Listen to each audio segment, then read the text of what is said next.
baseball's top prospect takes the field at Tropicana Field as the electrifying Ronald Acuna Jr. and the NL East leading Atlanta Braves come to town. The Rays will counter with their young southpaw ace, Blake Snell, looking to continue his early season domination and pick up win number 5.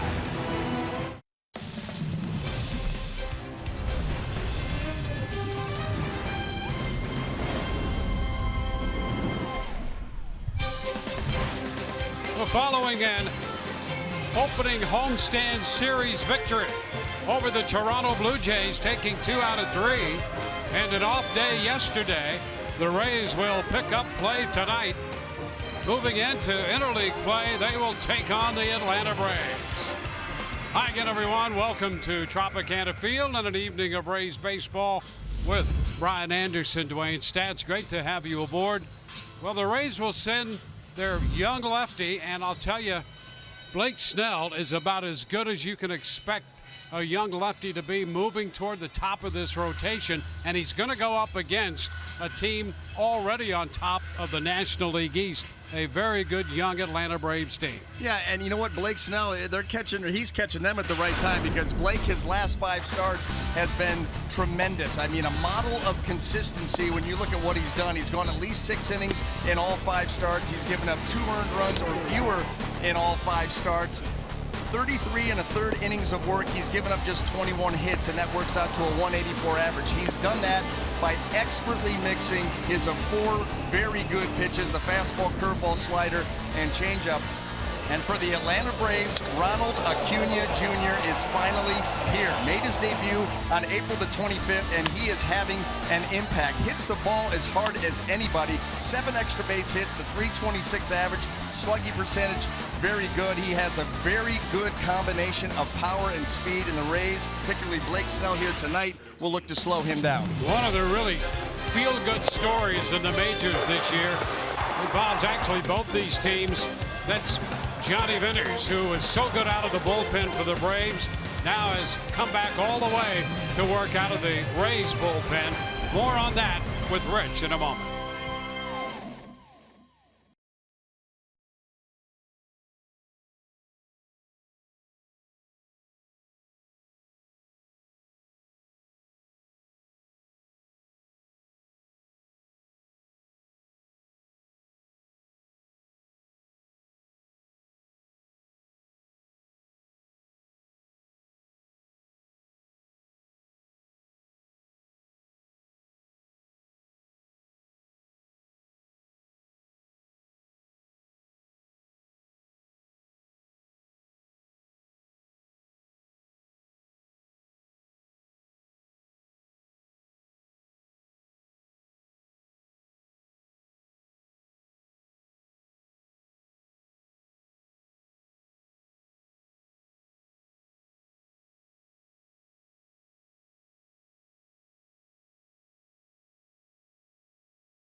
a team Venters is all too familiar with.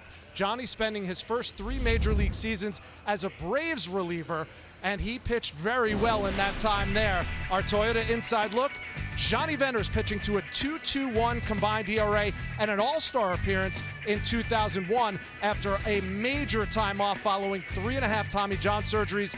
This year with Tampa Bay, just 1 hit allowed in 2 1/3 innings pitched. Here's Venters on facing his former team.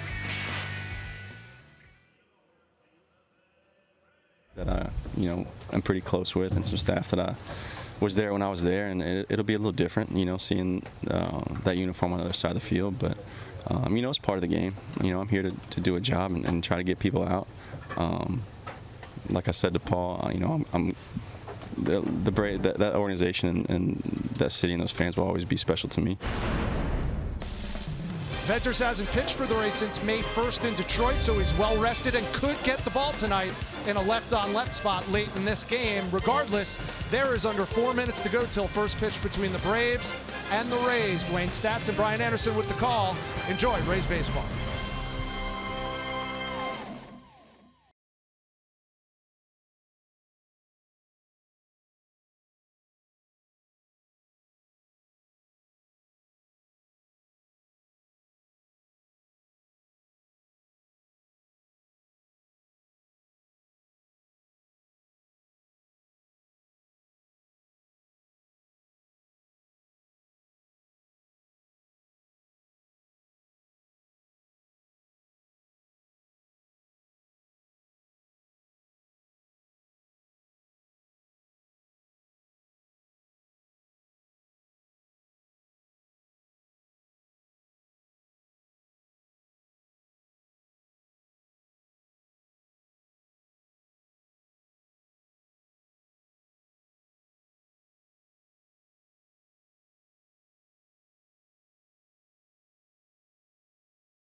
The homestand marches on, and to the hill goes the young lefty Blake Snell, squaring off against the Atlanta Braves. 8th appearance on the year for Blake, and here is the starting lineup presented by your local Ford dealers for the visiting Atlanta Ball Club. Ozzie Albies will lead it off. He'll be at second, followed by Ronald Acuna Jr. Freddie Freeman hits third in front of Nick Markakis, the cleanup man in right field. Kurt Suzuki will do the catching. Jose Bautista is the DH. Ender Inciarte is in center field. Johan Camargo will be at shortstop, and down at third, hitting ninth, is Charlie Culberson. Well, for Blake Snell, that 8th start of the season, looking for his 5th win. Look at that ERA, 2.55, 42 and a third innings of work. So you do the math. He's averaging 6 innings a start and holding the opponents to just a 190 average. Very impressive for the Rays lefty.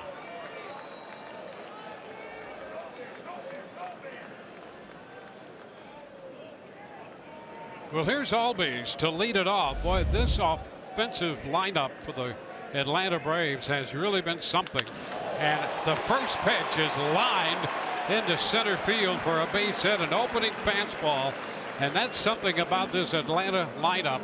They will be aggressive, not wasting any time. They see fewer pitches per plate appearance than any team in Major League Baseball, and that's all you need to know. They are very aggressive. A lot of young guys who want to swing the bat.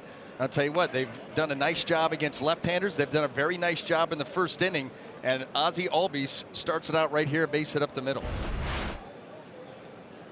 Well, here is Acuna Jr. with Albies at first.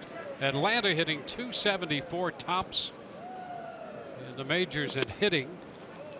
Pitch is a little bit outside, a fastball. 1 ball, no strikes. In fact, the Rays start the night second in the American League in hitting at .269. And Atlanta over in the National League .274 tops.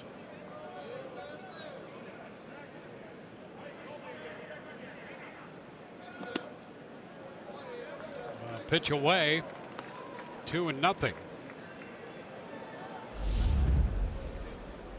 So there you go. The Braves topping the major leagues, followed by the Red Sox, and then the Rays third in hitting.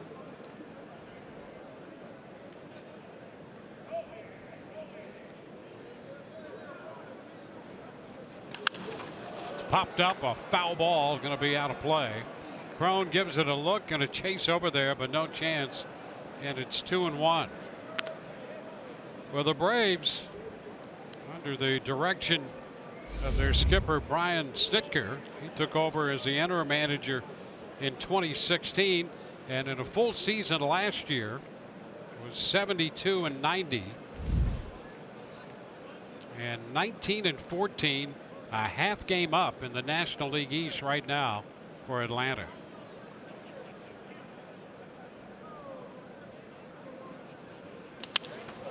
The right side, that'll be foul, chased by Gomez, but out of reach, and it's a 2-2 count. You know, that's coming off of having gotten swept at home. They were on a long road trip, went back home for 3 quick games, got swept by the San Francisco Giants, so they were at one point 19-11. Still 19-14, but they're swinging the bats very well. They've got a really nice mix of youth with some veteran presence in the middle of this lineup. Another one of those teams trying to get younger and more athletic.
And he bounces it foul, staying alive. Foul ball down that right side. Nice play made by Kevin Kiermaier. No glove, but a cap, and that's all he needed to corral that one. A pretty good idea how to catch the ball, huh? No matter where he's at.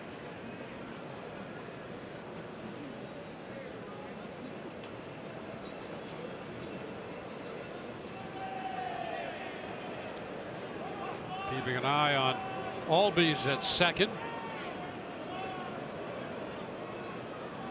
Single, stole second base.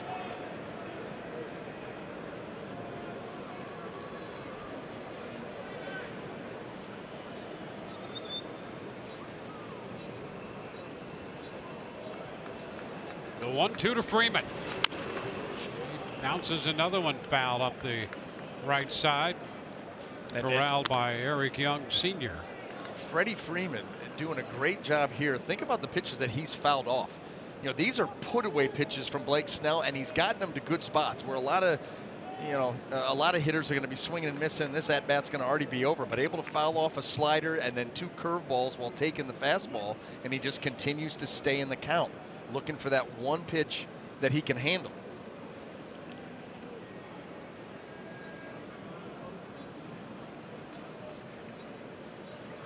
And a cut and a miss. And Freeman thinks he made contact. We had a little conversation with Phil Cuzzy over that. That ball in and out of the mitt of Sucre. And Freeman is out on strikes. The Braves manager out to have a little conversation. You're never going to be able to tell, but you know, usually Sucre's not dropping balls either. The hit, you know, a lot of times that'll tell you a guy gets just a piece of it, that ball moves.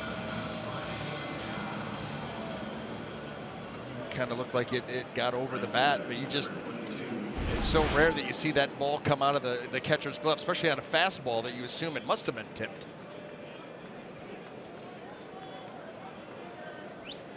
So 2 gone, a couple strikeouts following the single and the stolen base. Now it's Nick Markakis.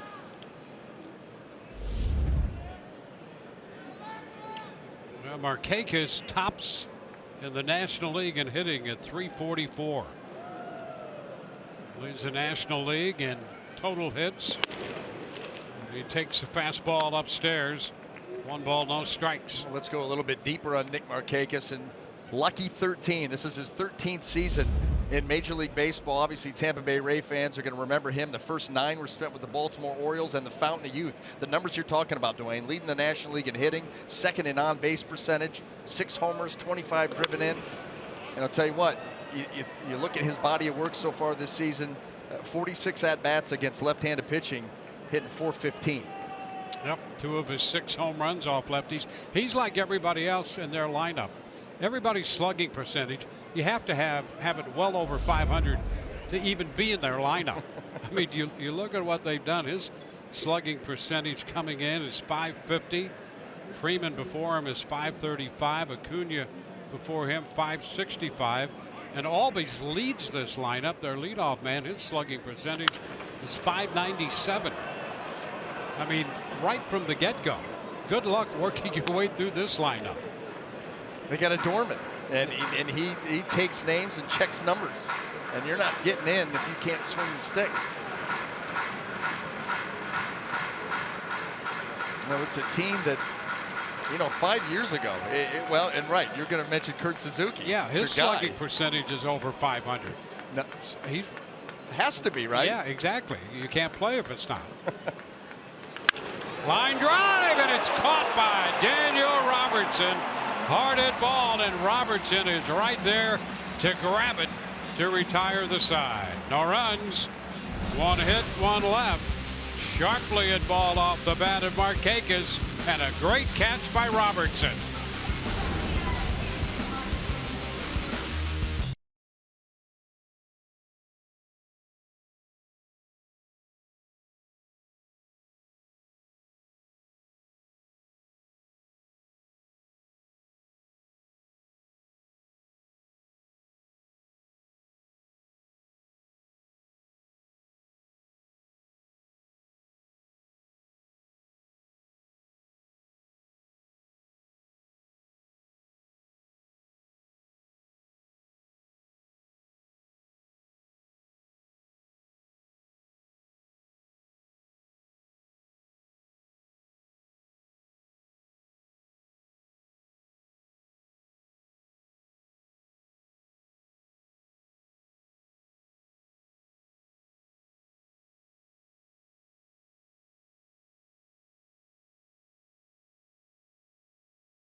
Gomez.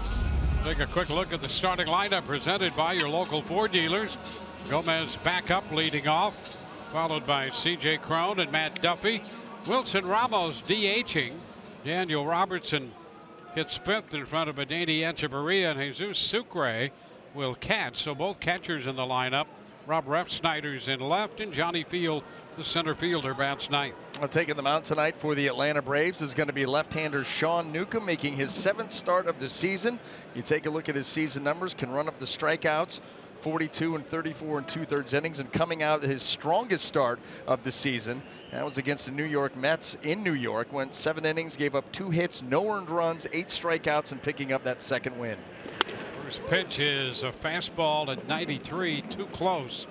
1 ball, no strikes. Well, a little pressure on Newcomb coming into this Atlanta picture, because he's the young man. There's a strike who was involved in the Andrelton Simmons deal. So he's trying to justify them trading arguably the best shortstop going, although there are a few other shortstops who might want to at least be considered for, if not the best, the second best. So a little added pressure here to Newcomb. He's 24 years old. He's ahead in the count on Gomez and strikes him out with the fastball up.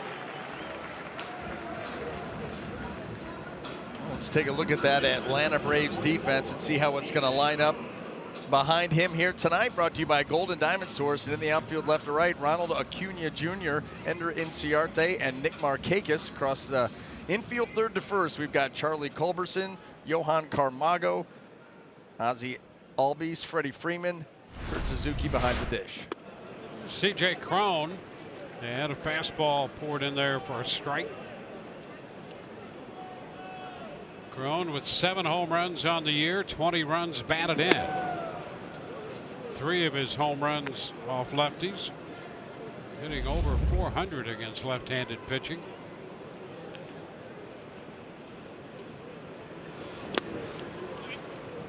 One. And we're seeing already, unless you step out, Newcomb is going to set a pretty good pace out there on the mound. Well, that's old school Atlanta Braves baseball. That pitching staff that they had back in the 90s, early 2000s, all these guys working quickly, throwing strikes, dominant starters. And Dwayne, that's exactly what they thought they were getting. You don't make that deal for Andrelton Simmons without getting a big piece back. This is it. 6'5" power lefty. It's all about harnessing his stuff. High pop foul that will carry into the seats. And there's Chuck Hernandez. Boy, a fixture from Tampa. He was here with the Rays and one of the great guys and great pitching coaches. He's now the pitching coach of the Braves. He was my first pitching coach with the Angels back in '93, '94. Well, you don't get much better than that guy right there. He is salt of the earth, and boy, does he know his stuff. Toward right center field. That's going to be Markakis closing in from right to make the catch. Yeah, as a matter of fact, when talking about those staffs of the Braves in the mid-'90s, it was the '95 World Series, and I had been home for almost a month. You know, season's over. I'm back home watching the series, and Tom Glavine is dealing against the Indians. I think it was Game 5 or 6. Either way, he calls me and says, "You like how he's pitching?" Yeah. He's like, "Well, I want you to fly down to Tampa."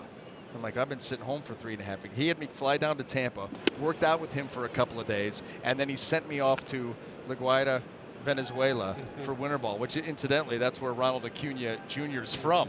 And yeah, that's came down here, worked out for a few days, and see ya. Well, if you're a young pitcher, he's your best friend. Yeah. Well, and that's what that was the point that he was trying to make. Hey, listen, I know you've been at home. We'll come down here, do some work, and then we'll go off to winter ball and teach you a few things. Matt Duffy ahead in the count, 2-0. 2 balls and a strike.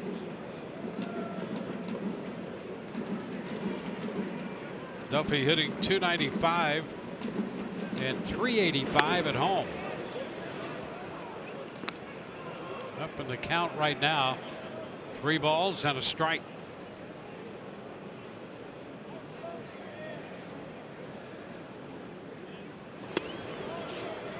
Duffy takes a step, but that's a strike. And we have a full count. And right back up there, ready to go to work. You see Matt Duffy kind of slow playing right here, try to slow Newcomb down a hair.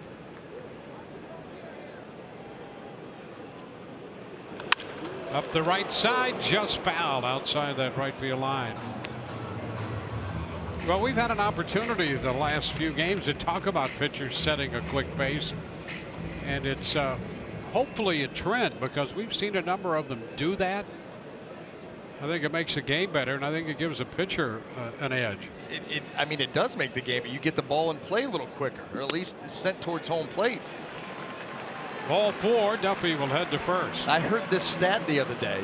Jason Stark, you know, he loves his numbers, and gave a stat the other day that baseball has gotten to the point where now a ball put into play happens on an average every 3 minutes and 45 seconds. Yeah. And then a whole lot of nothing happening. Yeah. Well, that's why I really think the Rays team this year is a lot more interesting than the team last year, because you're going to have a lot more going on. The ball in play, runners on the bases. Here's Ramos, Wilson Ramos with this hitting streak. Fouling the first one back, strike one. I think it's just the nature of the way this team's put together. You're going to have to be a little creative and sometimes push the issue. And that requires some baseball acumen and skill. Down to short, Camargo up with this one with a lot of time, and the Rays are out in the first. A walk and a man left. On to the second inning, no score.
And due up second this inning for Atlanta. Very familiar face, albeit in a different uniform for Rays fans. Jose Bautista making his return to Tropicana Field. Of course, many years with the Blue Jays, where he played in 155 career games against the Rays, 31 homers, 81 RBIs.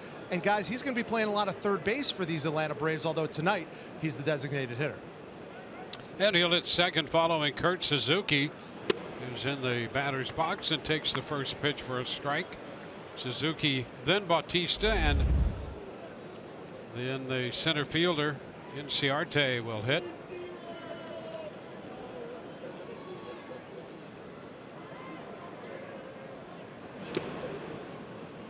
One and one. Well, this Atlanta team came out swinging, as they have been known to do. Left a man at second in the first. Snell picking up a couple strikeouts en route to finishing off that top half of the inning. Ground ball third. Duffy is there and turns to make the throw. Suzuki is out number one.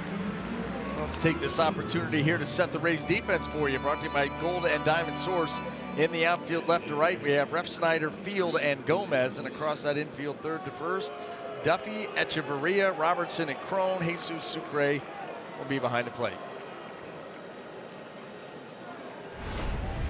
Now Jose Bautista has 10 at-bats since joining Atlanta, 3 out of 10.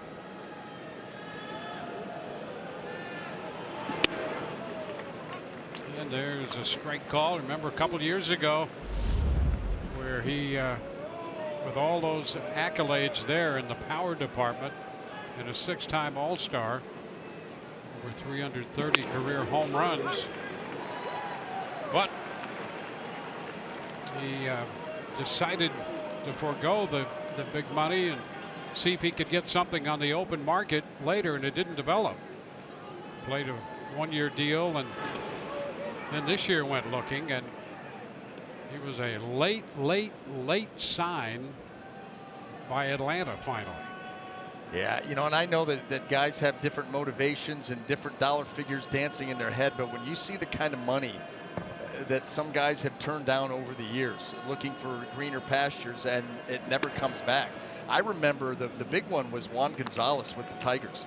They offered him $144 million, and he turned it down, and I think over the rest of his career he made maybe 40. So ended up leaving over $100 million on the table because he didn't like hitting up in Detroit.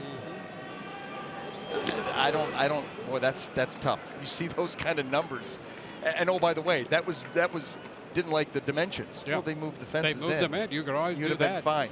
And you know, they might have done that. Yeah. We'll help you out. Yeah. Unfortunate. Full count to Bautista. And Snell not happy walking Bautista here with 1 out. And you know what? Here's the thing. What's he mad about? The pitch selection, or obviously it ended up out of the zone, or was it, you know, he just didn't get out in front? You know, Blake Snell's very good with his changeup, and he's not afraid to use it behind in the count. Chooses to go with it here in a full count, and that ball just took off on him. Didn't have good finish out in front, and the ball sailed. So a man at first with 1 out was Inciarte.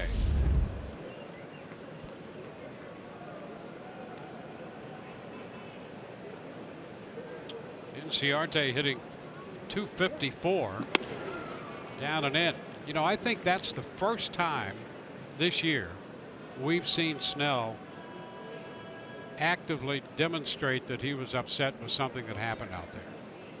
And I think one of the big keys to him has been his complete composure and command out there of himself as well as his stuff.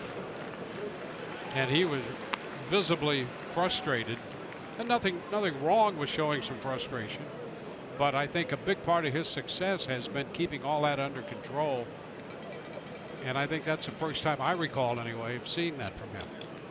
Yeah, I'm in a complete agreement. His mound presence this season has been very good.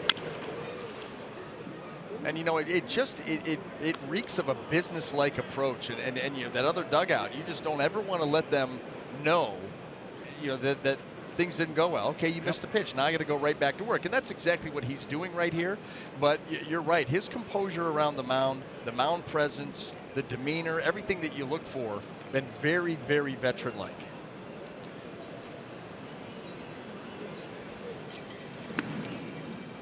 Runner at first base, back in.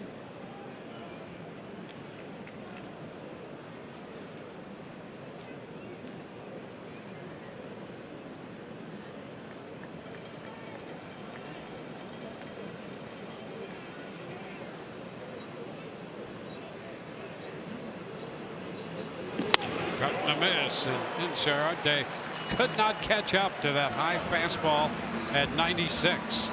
Yeah, and if Blake can entice you to go after this pitch, not many people are going to be able to get to it. That is up at the letters.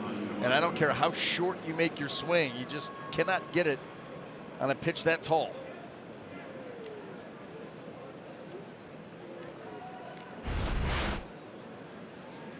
Here's Camargo, the shortstop. He's hitting eighth. His slugging percentage is .548. Pitch wide right there, and a look toward first by Sucre.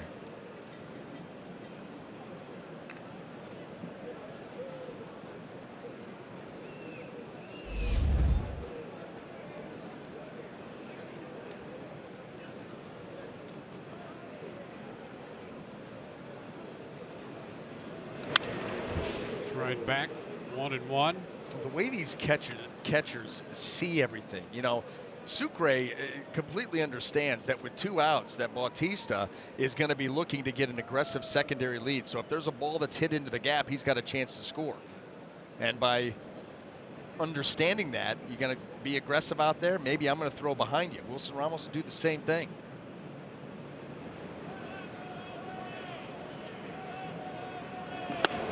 He's upstairs, 2-1.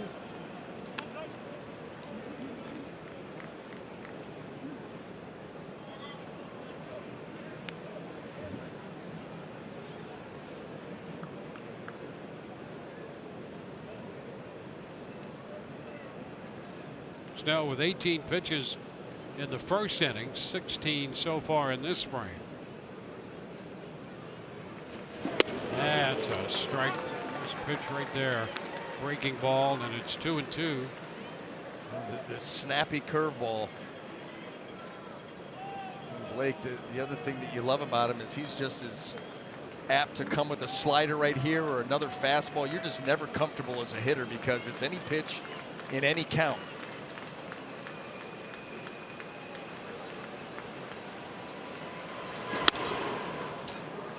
And the fastball misses. We have a full count. Second one of the inning. He walked Bautista with a 3-2 pitch. Now 3-2 to Camargo, and Bautista with 2 gone will be off with the pitch.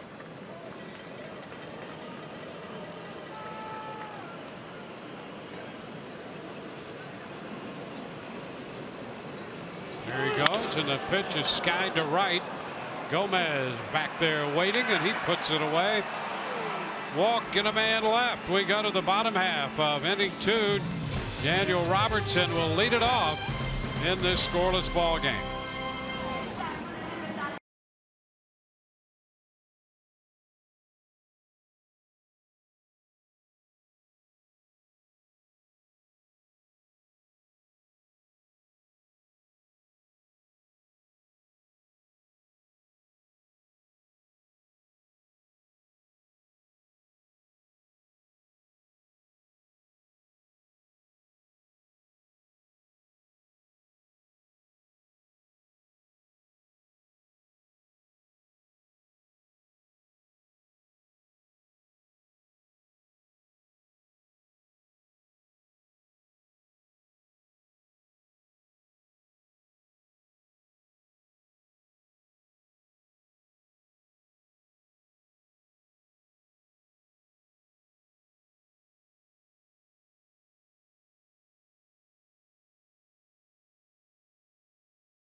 On is brought to you by WB Mason. Who but WB Mason, the official office supply company of the Tampa Bay Rays, and by Geico. 15 minutes could save you 15% or more on car insurance. On score, bottom of the second finds Daniel Robertson taking the first pitch, a fastball for a strike. Robertson, Echeverria, and then Sucre here in the Rays half of the inning. Newcomb drops a breaking ball in. Curveball for a strike. 0-2.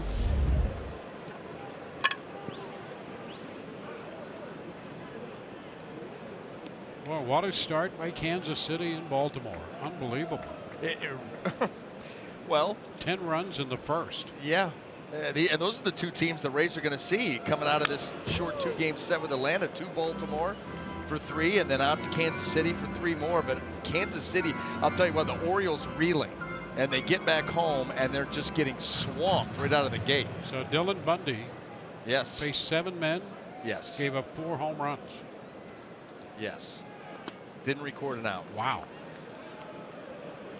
Boy, that hurts. It does, because where does this team, you're already hearing the talk about Machado, and you're going to have to make some decisions on him. But at home, I'm sure the boo birds, whoever's there, is booing them off the field.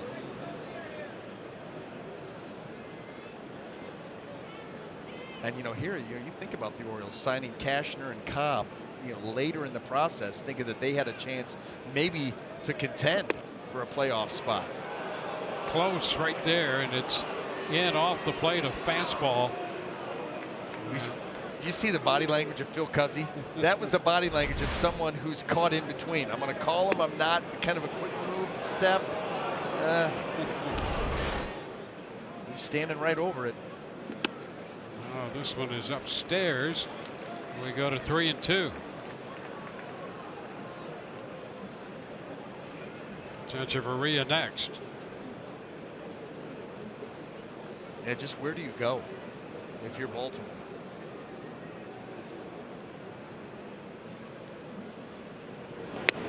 Robertson draws a walk. That's something he has shown. He will take pitches and not go outside the zone, and he draws a walk here to open the second inning. I'm always interested in watching these types of matchups, because we've seen the Rays as a whole do that a lot better this year. Not chase outside the zone, have better strike zone discipline, and you got a guy on the mound who can be prone to losing guys and running up a high walk total. There's a case where a guy draws a walk. Okay, ball's not in play. But that was an interesting at bat. You have a guy who will not go outside the zone, and he draws a walk. Okay, that's fine. Now he's at first, and we'll see what happens with Echeverria taking a big cut, missing. It's 1-1. But I think what we saw so much of last year was just trying to hit the ball as far as you can for a home run and striking out if you don't do that. And I think that's where the game gets into trouble. And to the point that you were making earlier, I think that's why all of that happens. In conjunction with now, there seems to be higher octane with velocity of pitchers now than in the recent past. So you put guys trying to hit the ball out of the ballpark, high velocity, you're going to get a lot of tape measure home runs, but it's a pretty limited dimension to the game. High pop foul that's going to be out of play. Well, I will say this, from what we've seen of the Rays offense here in 2018 and what we saw the approach of the Rays offense in 2017, it's like being on a beach in a chair with a beautiful, every day there's so many different ways for this offense to beat you. It's so much more fun to watch. Yep. Because they do the little things. They're going to strike out, they're going to hit some home runs. Yeah, that's part of the game. But there's a whole lot more little things they're doing well this year, which is, and I think that makes the product better. It does. It looks like, and we've said it too many times probably, but it looks like that version of baseball you kind of grew up on. There's a little tap to third. Culbertson has no place to go with that one. It came up on him as he tried to grab it and could not find a handle. It'll be an infield hit for Echeverria and the Rays here on a walk, and this little tap toward third. Now I have 2 men on, nobody out. Man, leadoff walks are always tough to overcome. And then you get a swinging bunt. Echeverria hustling out of the box. That's the other thing you see from this Rays team. Even on routine ground balls, guys always hustling, trying to put a little bit of that pressure on the defense. They got something brewing here. Jesus Sucre getting the start behind the plate up here with men at first and second.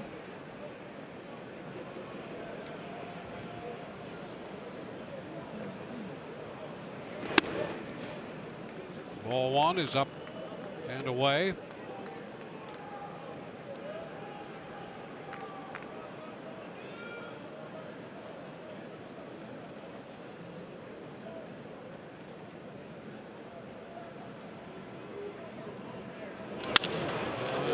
Foul up the right side. Down just short of the bullpen and a souvenir. Well played right there by that gentleman. A gentleman indeed. Yes, yes, he did. Right down there and give it to the youngster.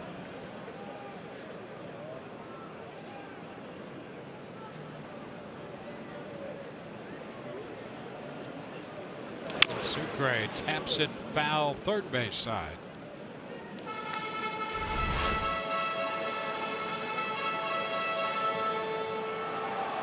Yeah, he might have played a little third base on those little choppers down there. You can tell by the way he wears his hat. Yep.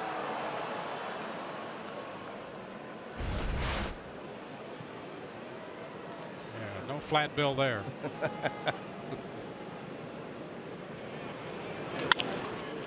This one down the right side again. Yeah, what is with the flat bill, by the way? Yeah, I don't know. I don't. You know, Yeah. I mean, that it's caught on. You know, first it was the baseball pants that became slacks. Yeah. You know, and then you've got the flat bill, like the new generations with their. Yeah, and we both have personally met those. Oh, Ground ball short. Out at second. Out at first. 6-4-3. Robertson goes to third. So the double play off the bat of Sucre. And the Rays advance a man over, but at the cost of the double play. Rob Refsnyder will be the hitter. Yeah, just to put a bow on that. You have a son, I have a couple of grandsons. oh yeah. They love it. They think it looks really good. Yeah, I don't get it. Don't get it. I mean, when we went to pick up his uniform, the pants didn't even come. There was no elastic in the bottom. They don't even come that way anymore. They just come as pants. They're legitimately pants. And the sweet hat look.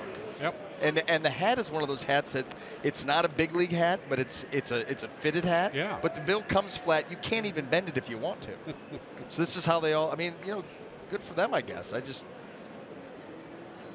Refsnyder takes a pitch down. It's unfortunately we've become the get off my lawn guy. And yeah, that's not cool. Statler and the other guy. What's Waldorf. Yeah, Waldorf and Statler. That's it. That's what we're doing. Our little ivory tower Yeah. pointing down at everybody. Meanwhile, we're the ones out of touch. Yeah, well, we like to be out of touch. Ground ball down to first. Freeman steps on the bag, and Refsnyder's out there. Rays leave a man at third. We go to the third. No score.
Jackpot brought to you by the Florida Lottery. Blake Snell at home. Boy, you don't get much better than that. Wow. I mean, 4-0, that's what you're after, but look at all the supporting numbers. I mean, the ERA, you could check mark circle all of them. 40-7 strikeout to walk ratio. You're giving up 3/4 of a run, not even 3/4 of a run per. Charlie Culberson takes the first pitch outside for a ball.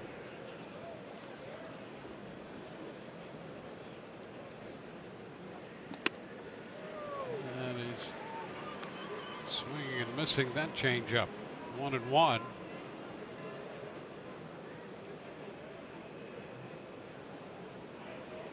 Culberson coming over from the Dodgers.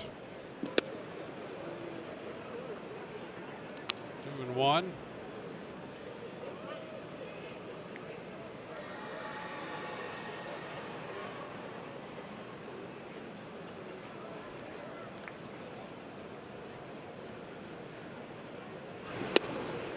Now 2-2. Culberson saw considerable action in the postseason for the Dodgers in the NLCS and the World Series.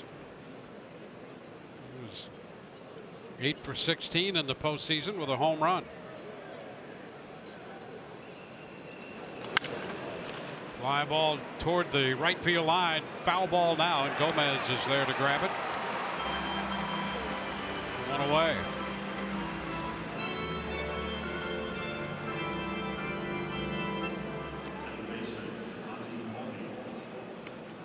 Ozzie Albies up here. Well, we mentioned at the outset the Braves can be aggressive. This guy loves the fastball. He jumped on a 97-mile-per-hour fastball and lined a hard single back into center. He doesn't wait around. He's got a quick bat. He's strong. He's only 5 feet 8 inches tall. And you think about, you just saw his numbers, a 290 average. It's good. 10 home runs already. You can see where he stacks up so far in the National League. 5th in slugging percentage. Tops on this team. He's leading off. And as you said, he's about 5'8". 5'8", leadoff, switch hitter. So you got to get it done from both sides.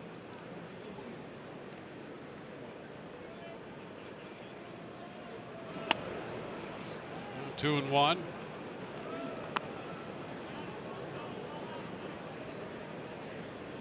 Then you have Ronald Acuna Jr. on deck.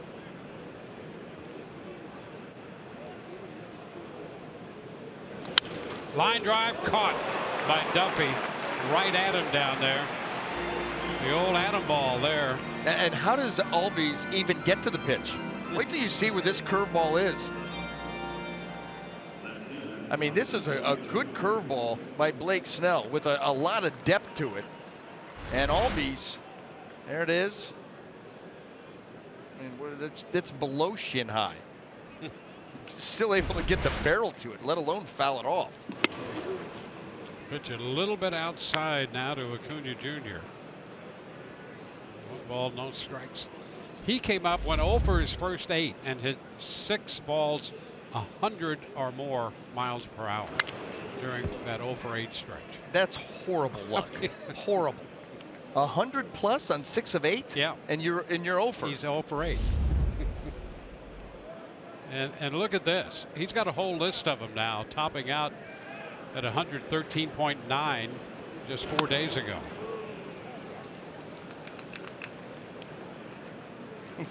This is one of the best hitting teams in all of Major League Baseball. He's been up for 11 games and already has all of the hardest hit balls for the team.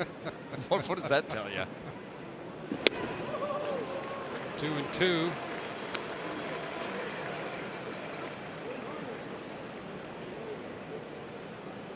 Blake Snell against Sean Newcomb. The top of the 3rd, no score.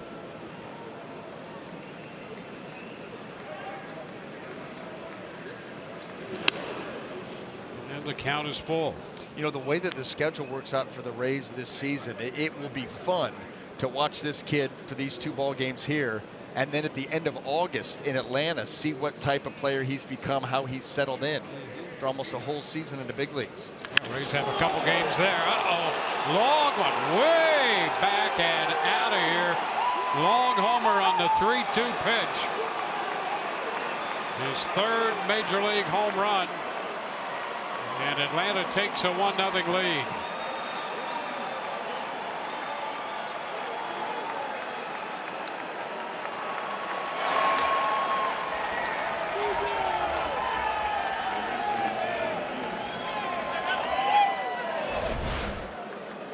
Boy, the slider. And it doesn't get down and in deep enough. And Acuna Jr. unloads.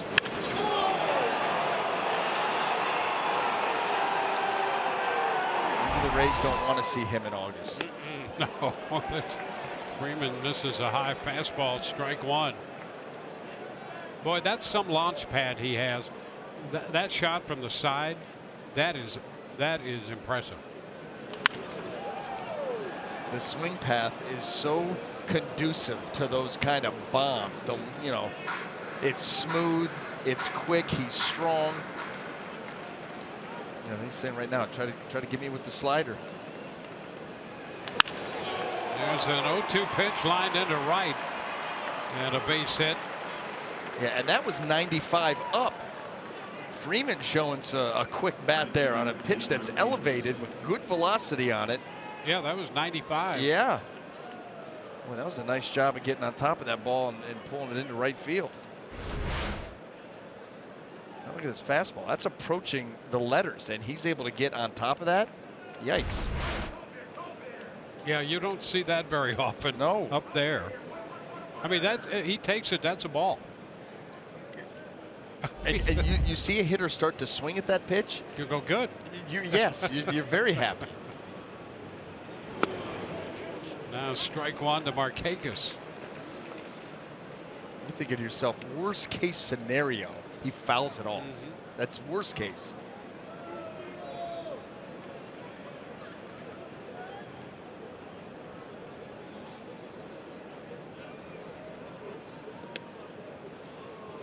One and one. Well, think about this. Weird. Curveball 4 inches off the ground, and Albies barrels it. Slider in, not his best slider, but that ball gets crushed by Acuna. Fastball up above the Atlanta on your chest, and you line it into right field.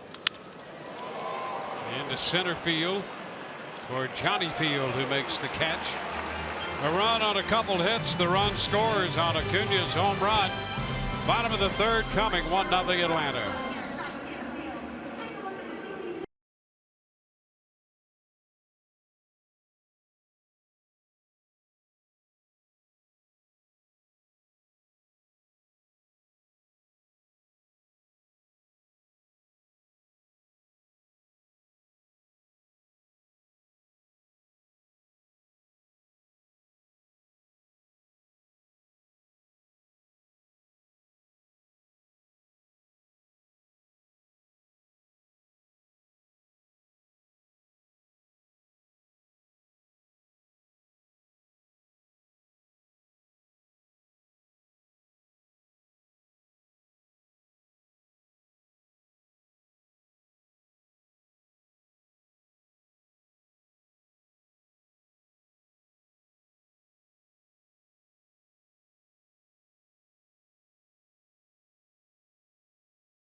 Here it is.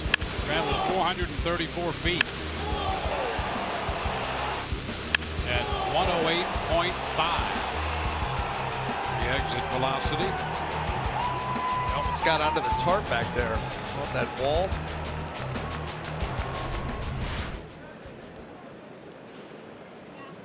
Well, Johnny Fields set to lead off the bottom of the third. And then back around to Carlos Gomez and C.J. Cron.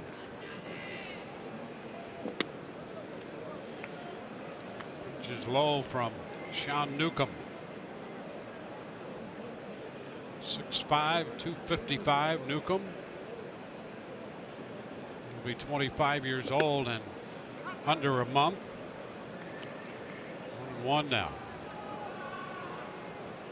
And the Braves felt, even when they got him in that deal for Andrelton Simmons, that they might have to be patient with him.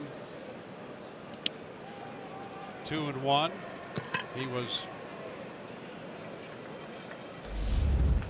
a top prospect, went to college, was in the Northeast.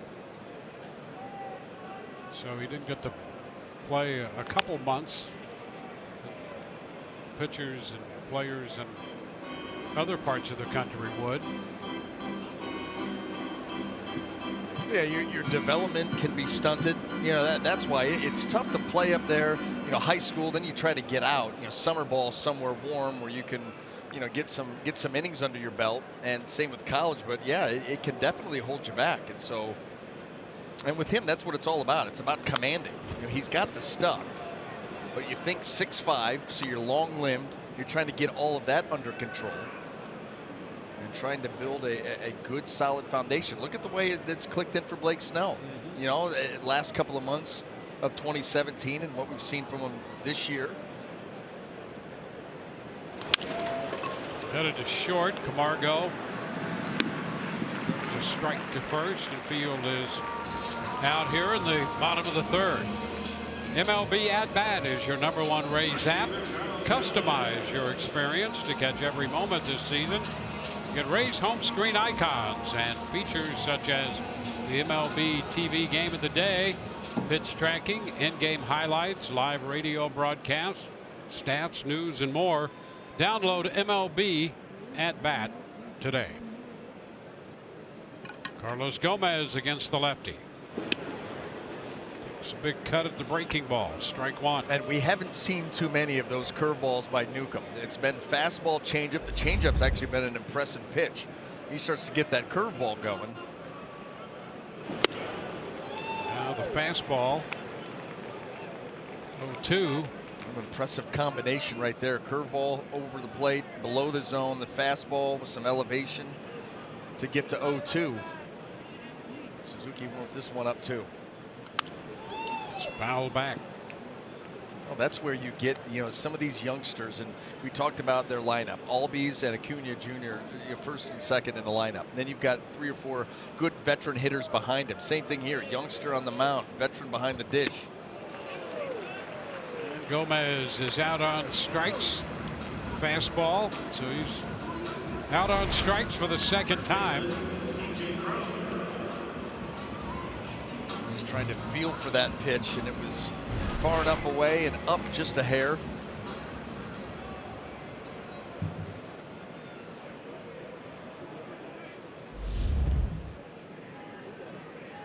Cron went out to right center field. His first time. Ball caught by Nick Markakis out there. And Newcomb starts him away.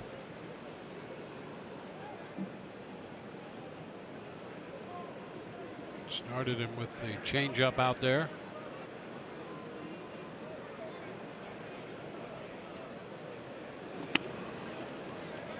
Stays away again. 2-0.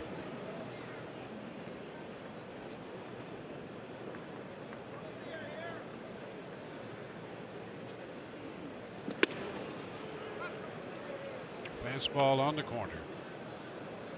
2-1.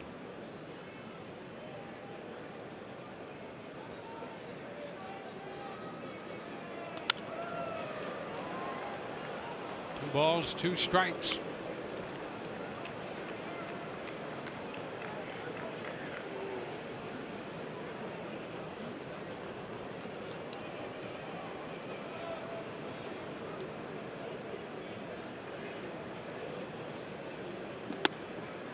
we're going to go to 3-2. Fastball missed that time. 1-0 ball game. The home run by Acuna Jr. in the top of the inning. The difference. Fly ball center field. That'll send Inciarte back just in front of the track. 1-2-3 go the Rays, and we head into the fourth. 1-0 Atlanta.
Top of the fourth inning. Dwayne, break these numbers down for me. How about this? First career 50 starts between David Price, Blake Snell. How close? Yeah, that's uncanny at how similar those numbers are. I mean, hey, two talented left-handers. Yeah. Without question right there. Well, that just shows you how good Blake Snell could be and has been. And it's been really great to see him finish last year the way he did, and then come out with the demeanor that he's had this year. I mean, he's been all business out there. And developed pitchability. You know, he has an idea and does a nice job of reading hitters, knowing what he wants to go with. I go back to that at bat that he had against Hanley Ramirez early in the season, where he went with a fastball middle of the plate up that got fouled off to get him to 2 strikes. And then we watched him shake off slider, shake off whatever the other pitch was, another fastball maybe, because he wanted the curveball off of that fastball. And yeah, it made punched sense. him out. Yep.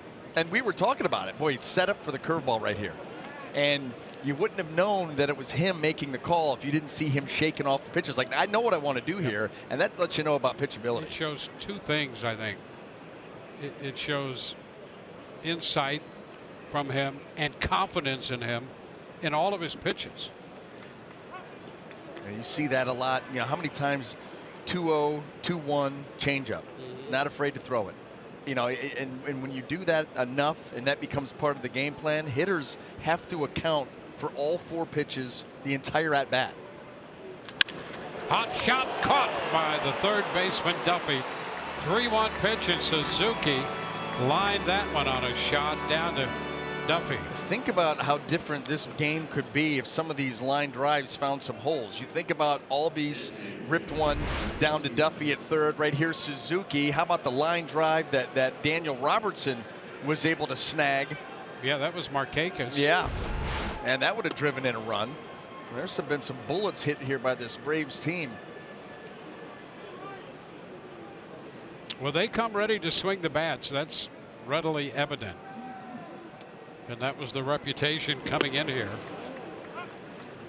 Breaking ball in for a strike. It's 1-1.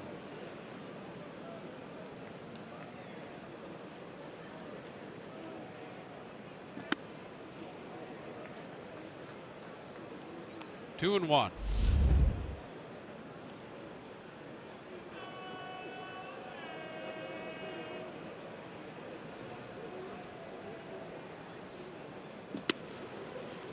3 balls and a strike. Remember 2 or 3 years ago, the Rays would go into Kansas City and how aggressive the Royals were. I mean, that's the way that this Atlanta lineup is. I mean, you'd show up and they're ready. It's a track meet. They're ready to run you off the field.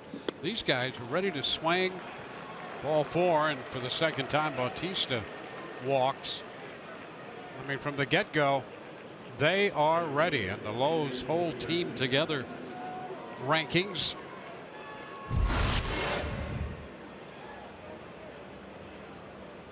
See there in the National League, runs per game, check, batting average, extra base hits, on base percentage, slugging percentage.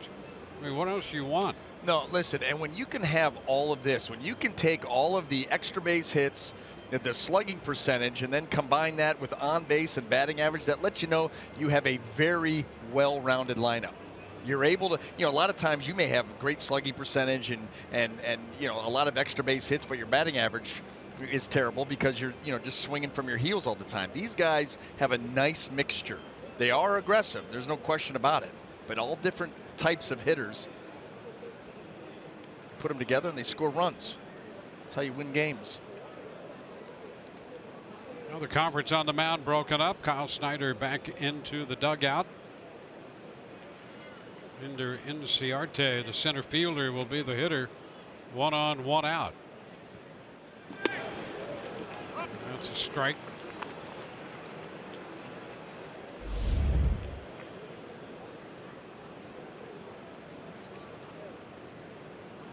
We got him on a high fastball. Got him swinging down on strikes in the second inning.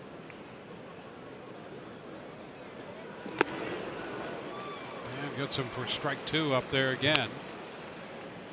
0-2.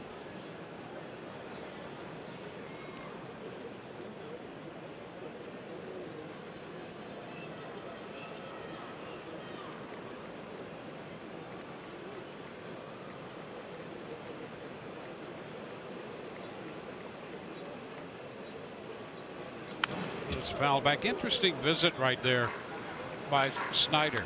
Here in the 4th inning, 1-0. A walk to Bautista. Bottom of the order coming up, and Snyder goes to the mound. Seeing something that he doesn't like here with with Blake Snell, and it could be the misses to Bautista the second time that he walked him, and understanding that you don't have a lot of soft spots in the lineup, so you've got to get it back sooner rather than later. Short left.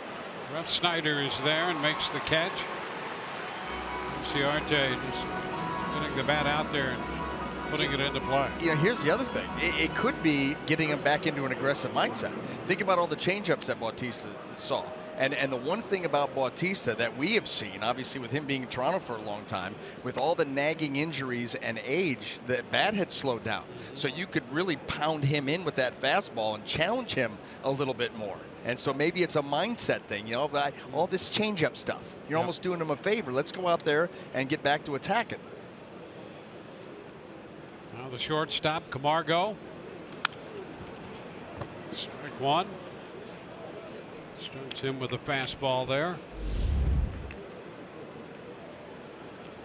2 outs, a runner at first.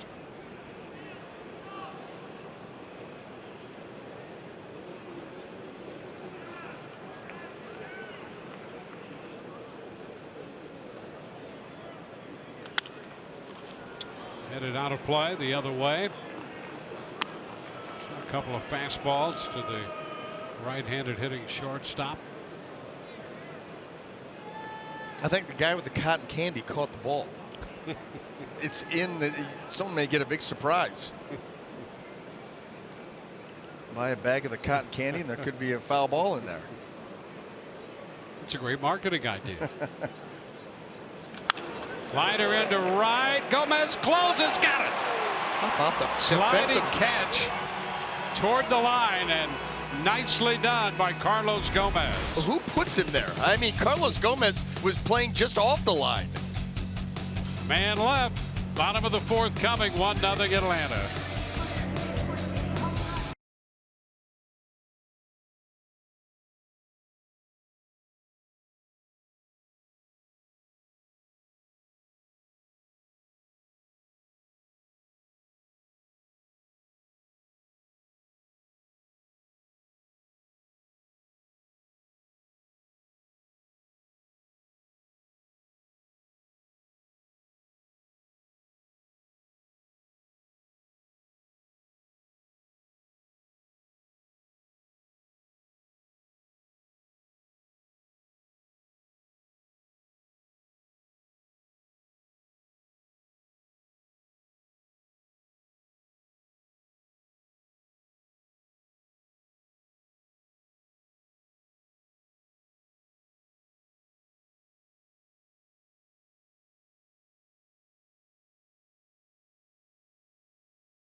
To look at the Rays minor league system and who is shining brightly. And how about Ryan Bolt? Have yourself not one, but 2 games in a row. Last night for Montgomery went 3 for 4 with 2 homers and a triple.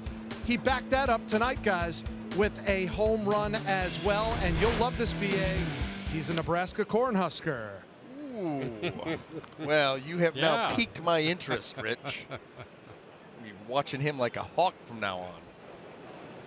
Matt Duffy leads off. 1-0 the count. This one is down 2-0. Well, Darren Erstad, the baseball coach out there at Nebraska.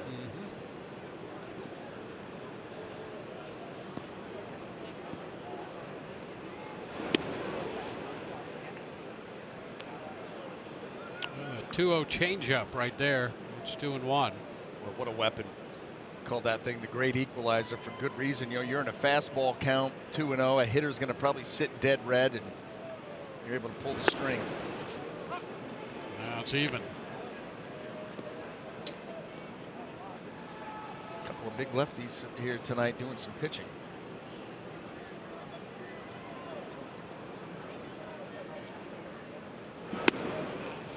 Count's going to go full.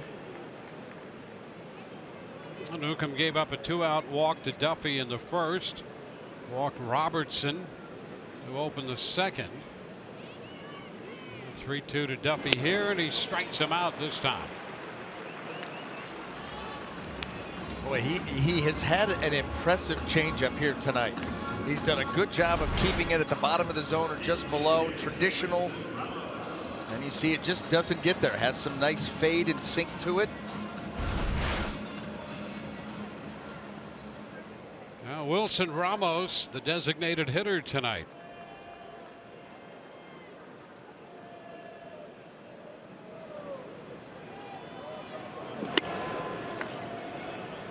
Ball, no strikes. Well, the Rays got out to that slow start. The last 17 games, they've won 12 and lost 5. They've done it in a combination of timely hitting. Starting pitching has been pretty good. They're now 2 games under 500. 1-2. The Braves in first place in the East in the National League, starting the day up a half game. And they've had a difficult schedule.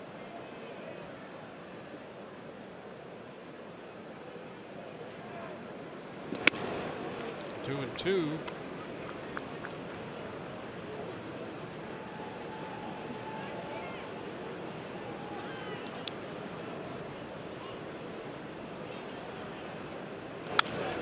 Back into the screen. See another 2-2 pitch.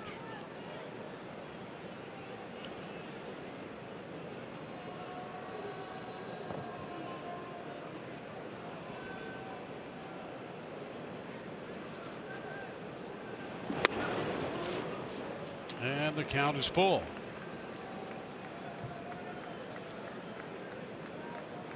It's Daniel Robertson on deck.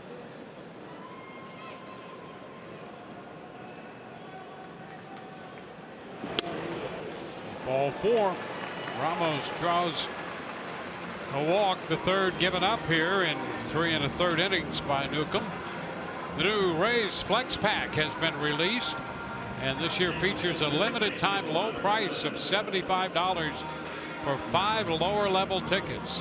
Save up to 60% off the single game ticket price and get a Devil Rays pullover presented by Dex Imaging with each pack purchased. Visit RaysBaseball.com/flex. Rays up. Daniel Robertson in the batter's box now. 1 on, 1 out. And that's a strike.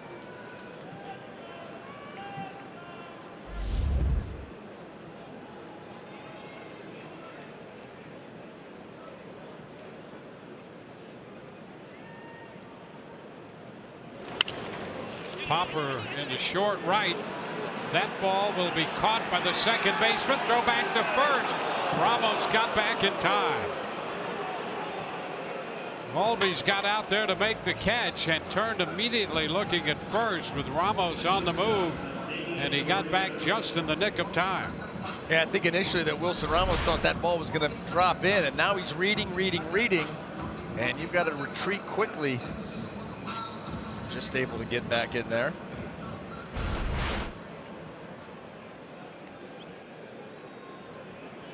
Zdeno Echeverria.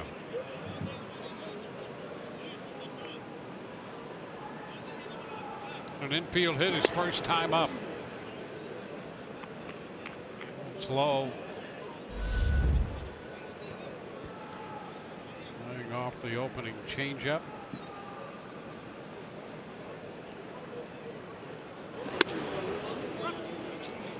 Takes this one for a strike.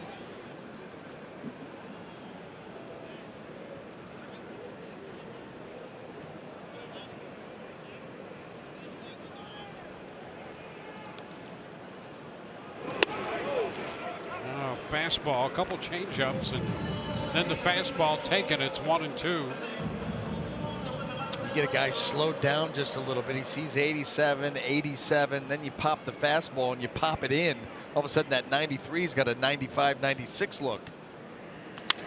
Ground ball right side. Volbe's to first.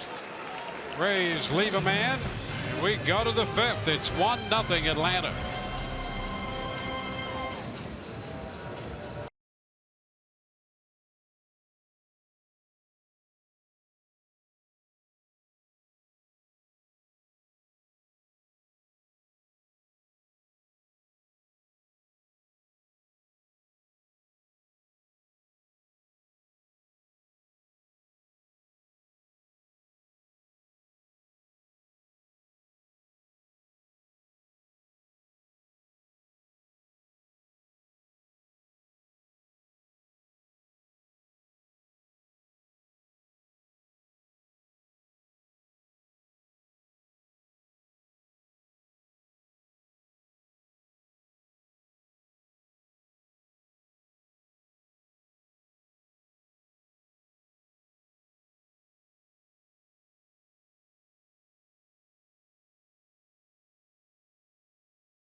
On to inning 5 we go. It's Sean Newcomb against Blake Snell.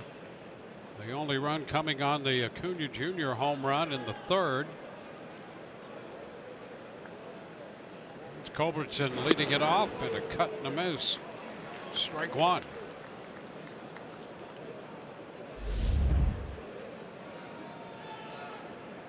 Talk about a matchup.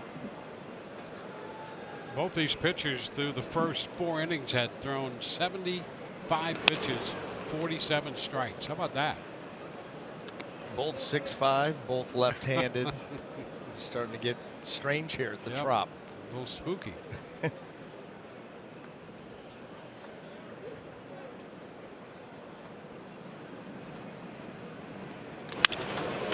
shot liner into left center field.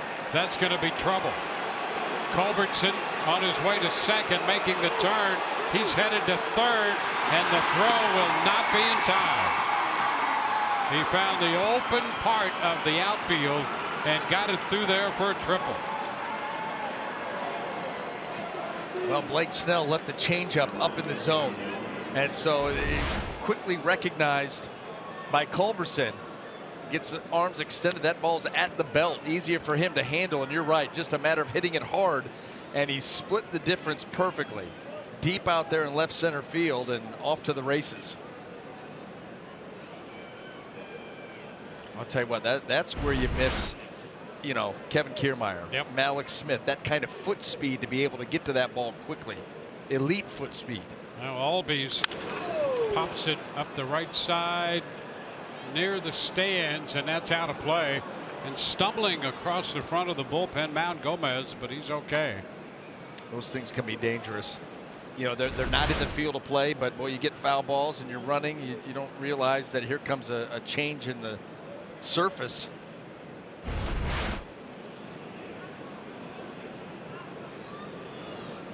It's smooth sailing until you hit the top or the side of the mound and you don't even know it.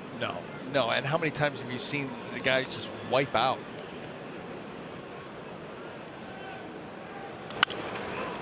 Foul back, 0-2. The fastball puts Snell up in the count.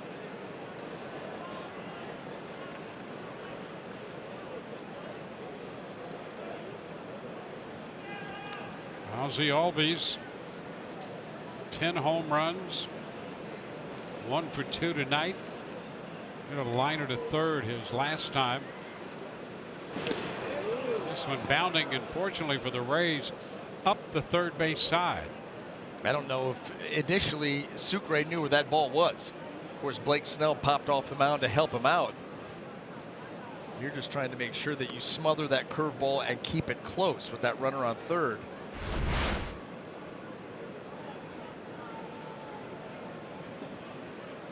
Now looking around trying to find it.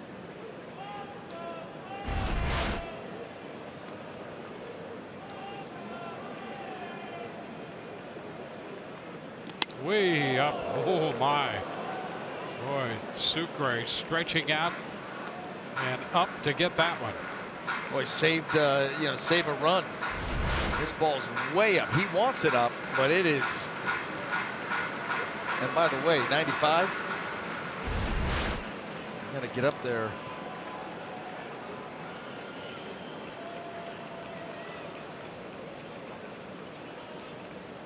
Two and two now. And he got him down to first on the put out. So it's the put out to the first baseman, Crone. Big strikeout there. Well, he followed that fastball that was way out of the zone with a hook, and he gets Albies to chase that pitch, bounce right in front of the plate. That is a big one, and now the Rays will start to creep their infield in. And Ronald Acuna Jr. at the plate. Yeah, that infield in, and with this guy, as hard as he hits the ball, that can't be a comfortable feeling. Ground ball short. Echeverria's got it, and so it pays off. Echeverria to Crone on the first pitch to Acuna Jr. Boy, this could be a huge lift for the Rays. You thought Culbertson, the leadoff triple, with the first two hitters in this lineup, probably just, in fact, they were conceding the run with Albies at the plate, conceding it. And you get the punch out, then you bring everybody in. Kevin Cash, a genius right now. Well, of course, we knew that already. Right, just proving it to everybody else. There's Freddie Freeman. And a chopper back over the mound. Echeverria gloves and throws, and the Rays get out of it. Nicely done right there after the leadoff triple. Strikeout and 2 ground ball outs. This one not an easy play, but made by Echeverria.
taking care of the ground ball from Acuna Jr. and then Freeman hitting that little tap over the middle. So the Rays get out of a very difficult spot in the top of the inning. Leading off is Sucre. Jesus Sucre grounded into a double play first time up. Ahead in the count now, 2-0. Yeah, the Rays went from trying to prevent the big inning to, okay, now let's take this away. Now let's just get out of this with nothing. Still a one-run game. You guys have to be pretty jazzed in the dugout. 2-1 count to Sucre. Ref Snyder next, and then Field.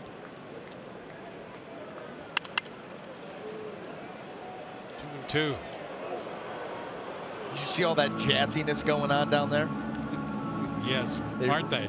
Oh, it's a party. Yeah, it's kind of the slow jazz. Very. No red velvet. A foul ball out of play.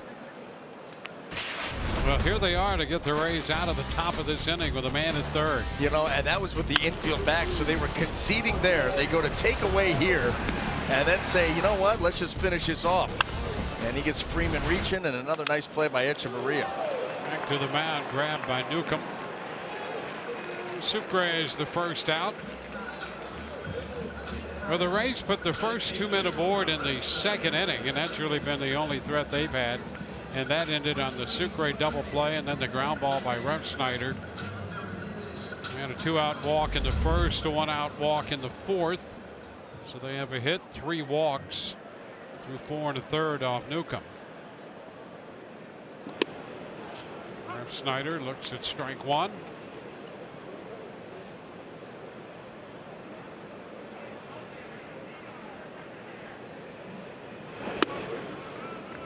It's 1-1.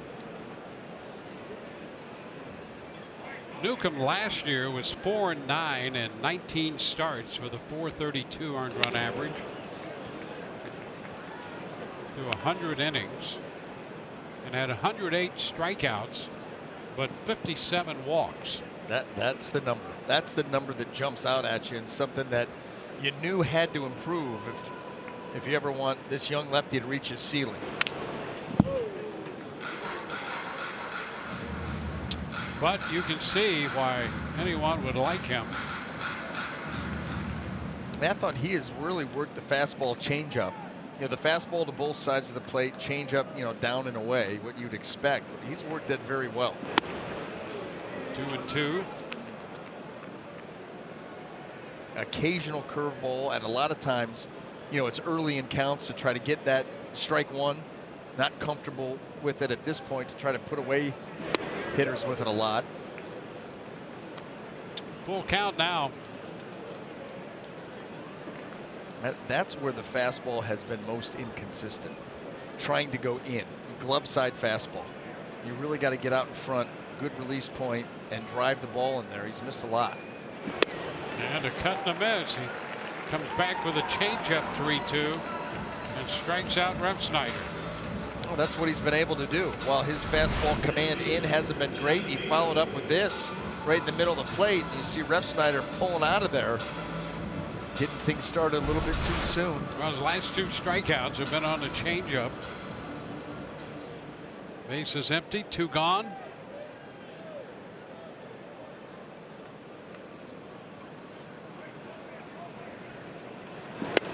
Big cut by Johnny Field, strike one.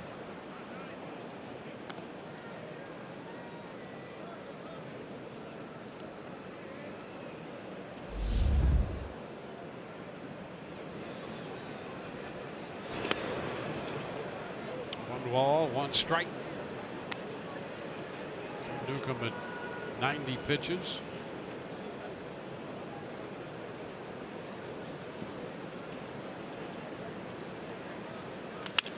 Base hit the other way. 2-out single. That's the first Rays hitter tonight we've seen on the changeup not pull off of it. Doing a good job there of staying on it and going the other way, and that's what they're going to have to do here with Newcomb. All his best pitches have been made middle away. And so here's the changeup, field, able to reach out there, stay back long enough that he's able to use right field.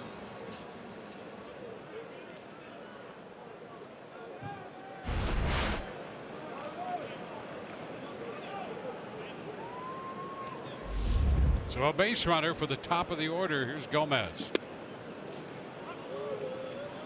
It's in there for a strike. Fastball down around the knees.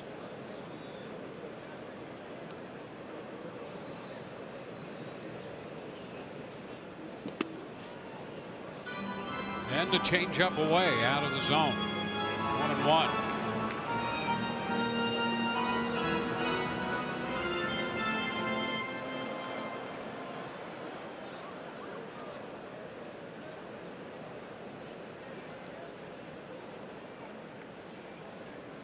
Field drawing some attention.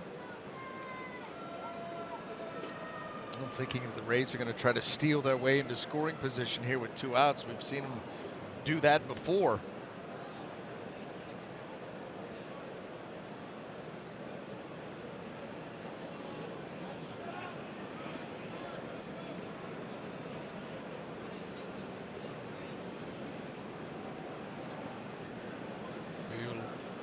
Widening that lead and drawing the throw. Put out there another 3 feet or so. Caught the attention of Newcomb. It's the one benefit and advantage a left-handed pitcher has. He's watching you try to extend that lead. 2-1, and interesting on that pitch. Field got out there, and as the delivery was made, he took a little step back toward the bag. He wasn't quite sure where Newcomb was going with that. You know, lefties are tough to read, so if you're not going to run, you may do that right off the. There it is. Pitch popped up. Camargo, the shortstop, makes the play. Rays get a base hit, leave a man. We're through 5. It's 1-0 Atlanta.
Blake Snell through 5 innings, 4 hits and a run, 4 strikeouts and a couple walks, and the 1 run he gave up on this pitch.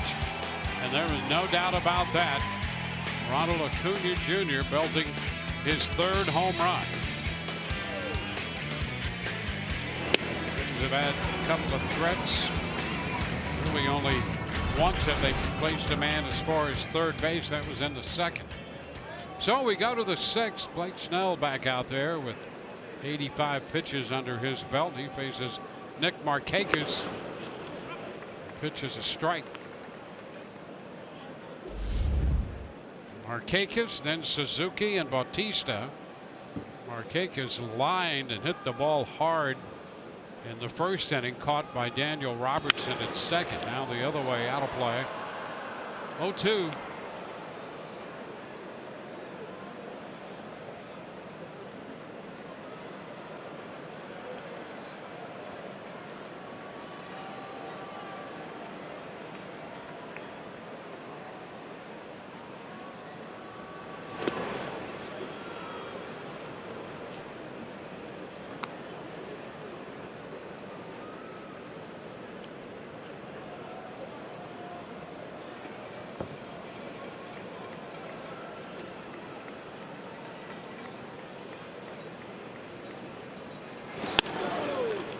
It evens the count at 2-2.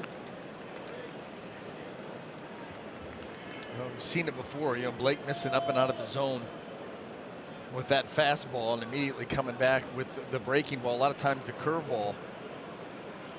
Remember, Markakis hit that curveball hard in his first at bat. May stay away from that one. Did he go? He did not. On the appeal down to Tom Hallion. He did come back with the curveball. This one he does get below the zone, and Markakis strong enough to hold. I'll tell you, that was very close.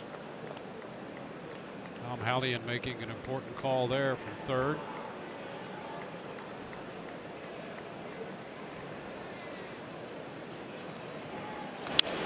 Fly ball to the opposite field. Rep Snyder there. One away here in the 6th inning. Be sure and get in on the action. Exclusive on-field seating right there in the Papa John's bullpen box. You can host your group in that private party area just steps from the Rays bullpen. Reserve it, the Papa John's bullpen box, by contacting Group Sales 888-FAN-RAYS or email groupsales@raysbaseball.com.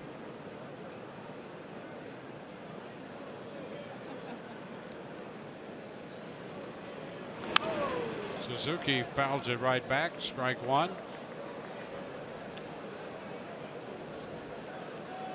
Suzuki hit a shot down to third, caught by Duffy in the 4th inning.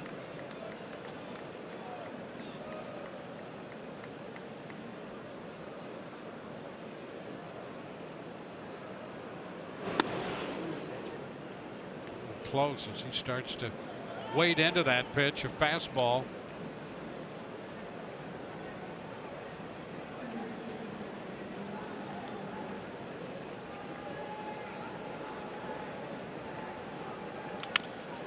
Chopped down to third. Duffy into the glove and across to first. 2 gone.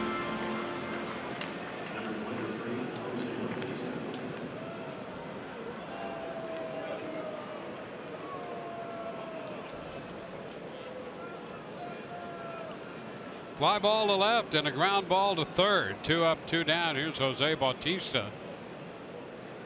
Blake Snell has given up 2 walks tonight, and both to Bautista. And he throws the fastball by him right there. Strike one. Let's see if he sticks with it. That swing right there by Bautista. A little bit long. Well, you remember when he was hitting his home runs at 40 plus every year. Everything to left field. Everything to left. Even if the ball was on the outside corner, that bat quick enough and he's strong enough to pull that ball with power. 1-1. And that first swing by Suzuki got Sucre on the arm.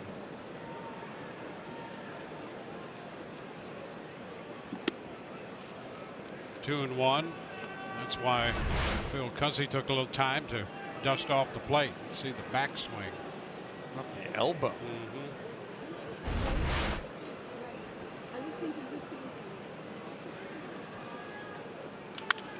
High popper right side. Robertson angling out. Here comes Gomez. And Carlos Gomez has it for out number 3. Home half of inning 6. C.J. Cron's going to lead it off. Rays down 1-0.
After losing the first 7 meetings, and former Brave Fred McGriff delivered the solo homer in the bottom of the 7th.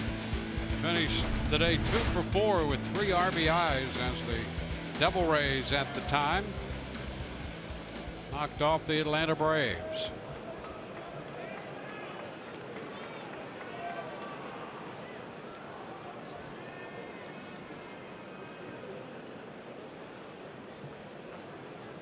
Here's C.J. Cron to lead off here in the bottom of the 6th, followed by Matt Duffy and Wilson Ramos. First pitch up and away, 1-0.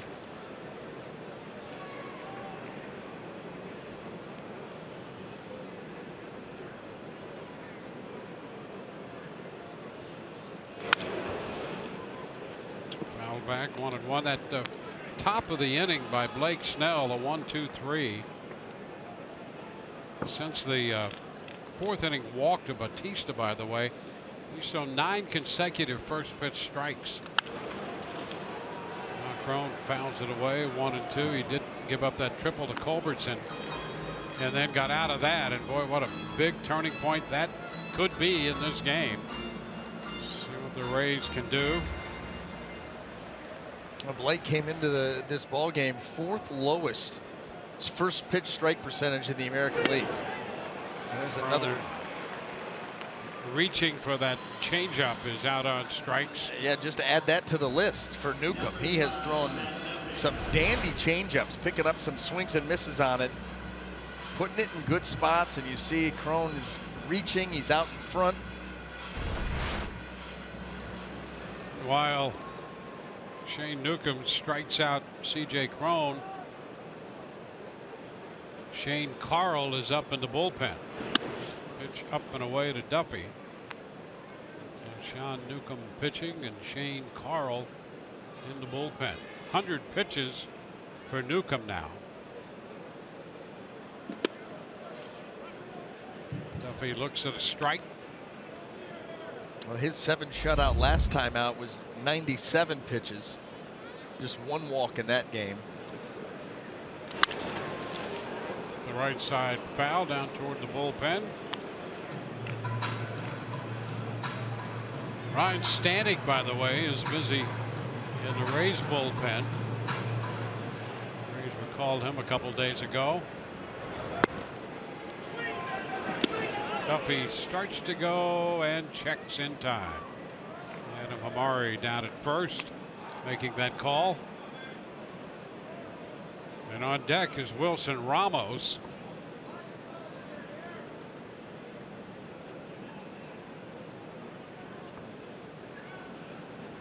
Didn't mean to hit that one. A check swing, foul ball.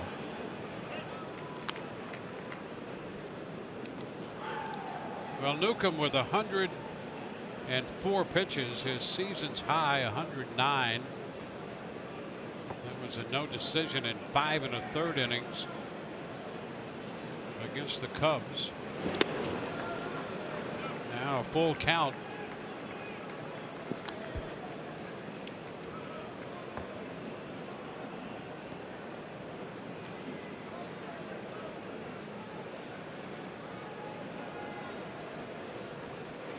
And strike 3 called. He gets Duffy looking at a fastball around the knees. That's the one area of the strike zone where Newcomb has been kind of hit or miss here tonight. The fastball in. This one, he sticks it right there, bottom of the zone, inner third. You know, it's been the pitch in to set up the changeup away. This time it was the changeup that missed, and the fastball in gets him. That's been a combo that he's been working here all night. Wilson Ramos chases the changeup, strike 1. Well, doesn't it just go to show you how effective a good circle change, straight change can be? Yep. Especially, guess what? He's pitching in. Now, he hasn't been pitching in effectively for strikes, but effectively for sure. Fly ball left field. Acuna is there to make the catch. And it's a 1-2-3 6th. We're headed into the 7th, 1-0 Atlanta.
Chevy dealers and by your local Ford dealers.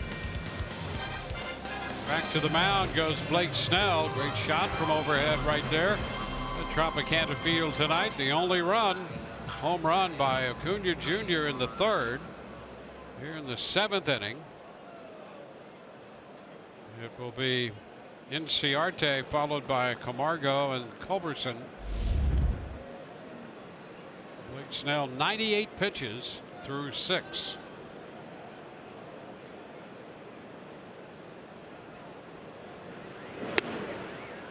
It's a little bit away, 1-0. Inciarte out on the fastball his first time, and a fly ball to left in the 4th.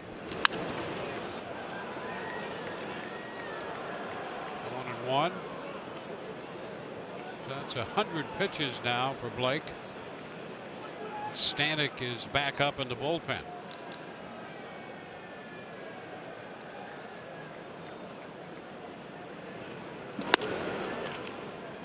Two and one.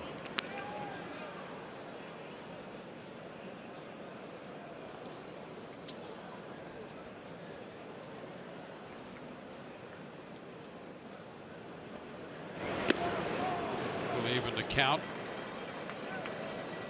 Snell made 114 pitches in his 3rd outing of the year. That was on the road against the White Sox in Chicago. Picked up his first win in that outing, won 6-5.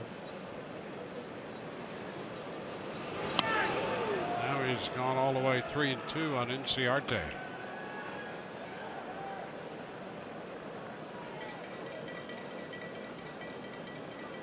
Margot waiting on deck. You want to keep this leadoff man off the bases. Big pitch here, and it's foul back. We'll see it again. They tried to go with the fastball. That was up above the zone where he's gotten Inciarte to swing and miss in a previous at bat.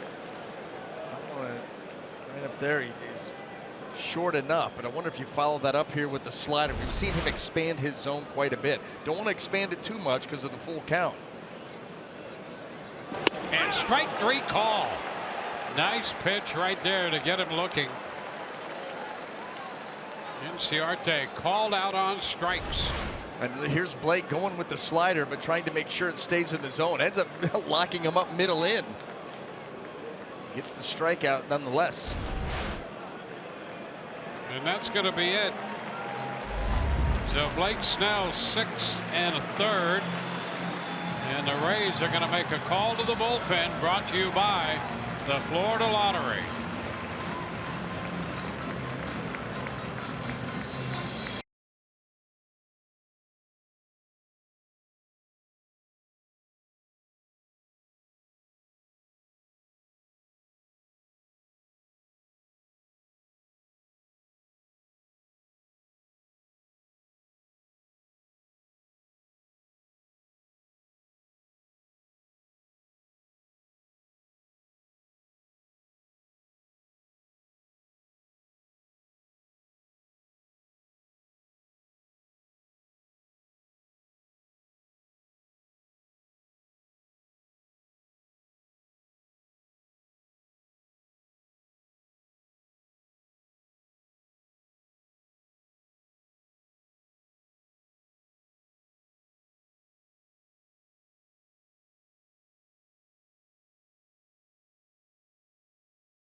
The massive Powerball jackpot.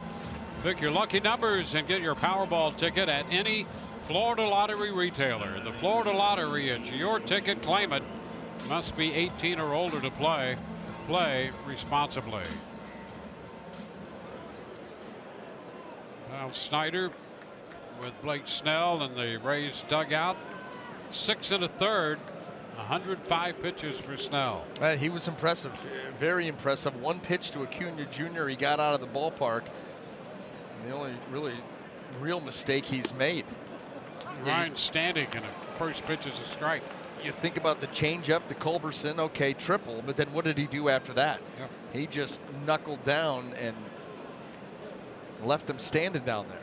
He was really good. 1-1 the count. Yeah, he retired the last 7 men he faced after that triple, and the guy standing out there at third, nobody out, with the top of the order coming up.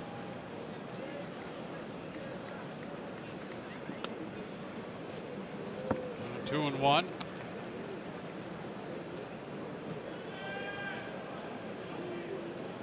Stanek recalled from the Durham Bulls. So this is his first stint with the Rays this year. 98, but he missed, and it's 3-1. Had a 186 earned run average in 10 appearances at Durham.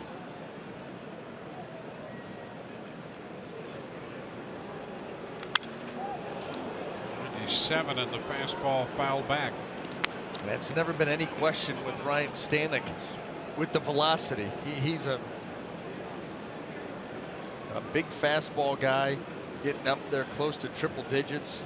Comes down to command and the secondary offerings. How consistent can he be with them? The fastball, they're fouled back again. Well, the word is, and I guess we'll find out soon enough, he's had the slider and the changeup to go with the fastball, but the word was an improved slider. One of the reasons they were encouraged by his outings at Durham. And there's a cut and a miss. Off speed for him. Off speed is 90. Yeah, that's got to be fun. That's got to be fun. There it is, the split. And he keeps it right there at the bottom of the zone, and the change of speed is what gets the punch.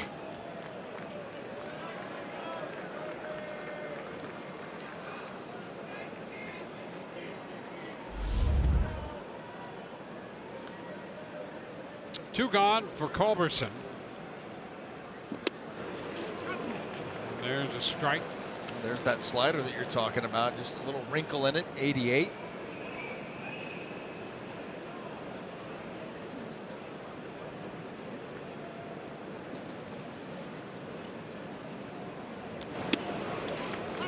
Back again. 0-2. You know what? Moved it a little bit further away and kept it at the bottom of the zone. So two short, little tight sliders, and he's been able to get them in really good spots in that zone, and now he's got a chance to put them away. See if he'll go a little further.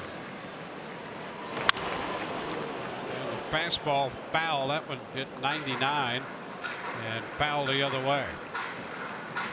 And now you could come right back to that slider and try to start it out that way and break it just off the plate and feel confident with it. Two good ones to start the AB. See what they go with. Here they go. Off speed. And this one swung on and missed, and to the backstop and into the camera well. So Culberson reaches on the strikeout. He got a split, and this ball's going to take off down and in. Going to get the swing and right up the arm of Sucres. He tried to backhand that pitch.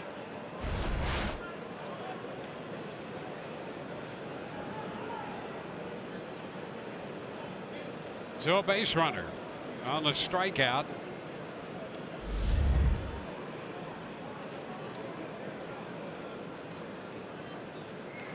Ozzie Albies at the plate.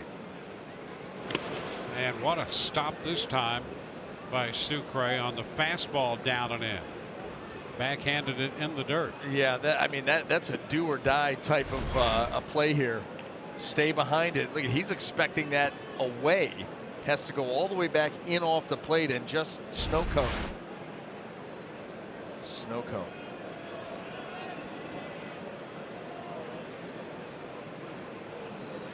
Runner takes off. The pitch is bunted, fouled, and out of play. Culbertson a good break off first there.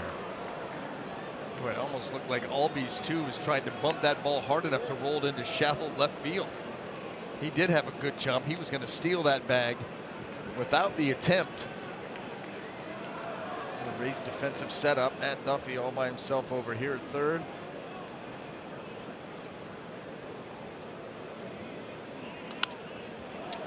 Fastball fouled back, 1-2.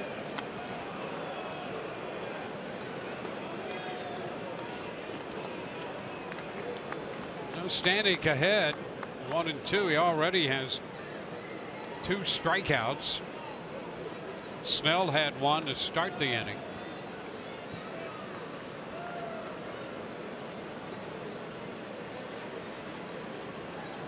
And the 1-2 with the runner going. Strike 3 called.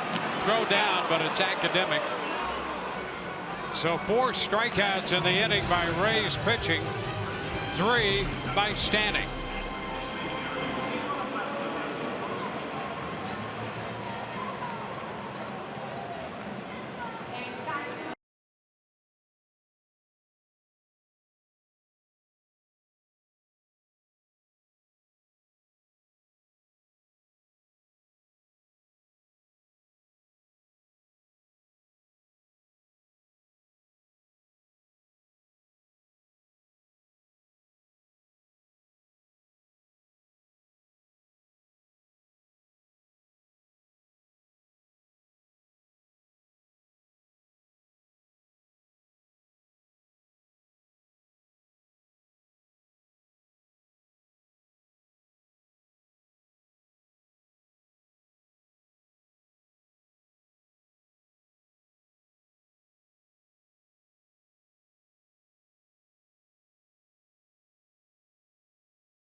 But he was very impressive, you know, in this battle of these young lefties.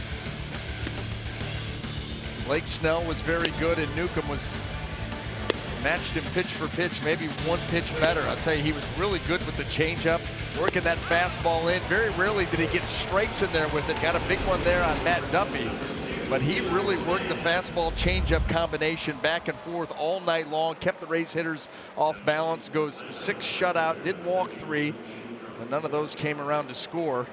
Similar lines for both of these guys. That was a fun matchup to watch, and now you turn it over to your bullpens and see the finish. Shane Carl is the new pitcher, 26-year-old right-hander. Denard Span is pinch hitting here. Span hitting for Robertson to begin the Rays half of the 7th, and the pitch is wide. So Newcomb 6 innings, and now Carl.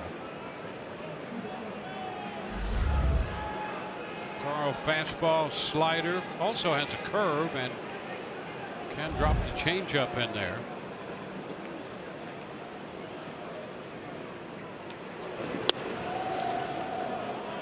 Fastball taken for ball 2. Fastball around 94. On for the 16th time, 19 2/3, 17 strikeouts.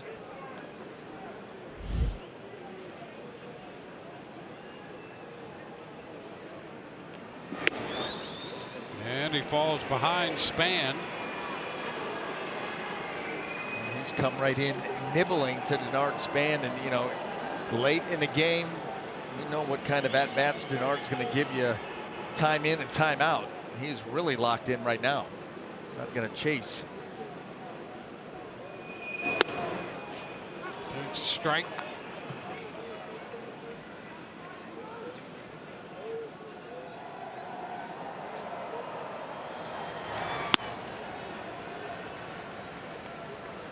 JJ Mentor up in the bullpen.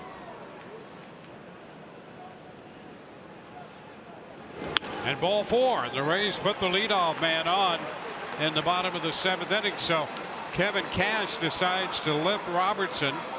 Pinch hit Span, who draws the walk, and the Rays put the leadoff hitter on for only the 2nd time tonight.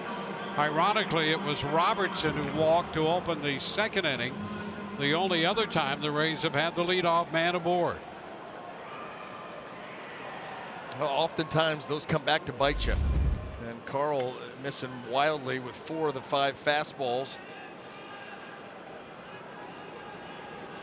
It's Adeiny Echeverria at the plate. And a strike. Echeverria went for it. Not sure he thought he did, but that's strike 1.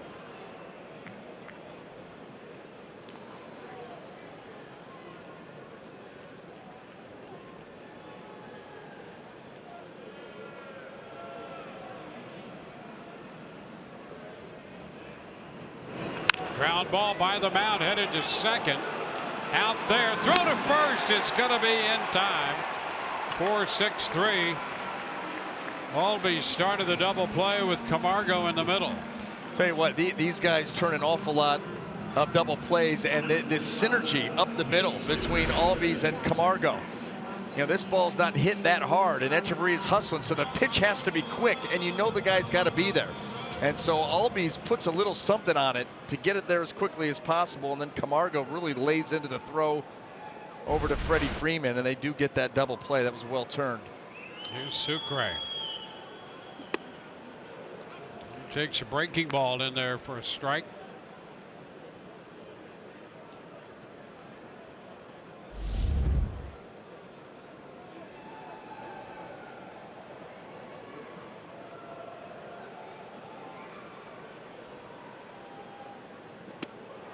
And chases this one.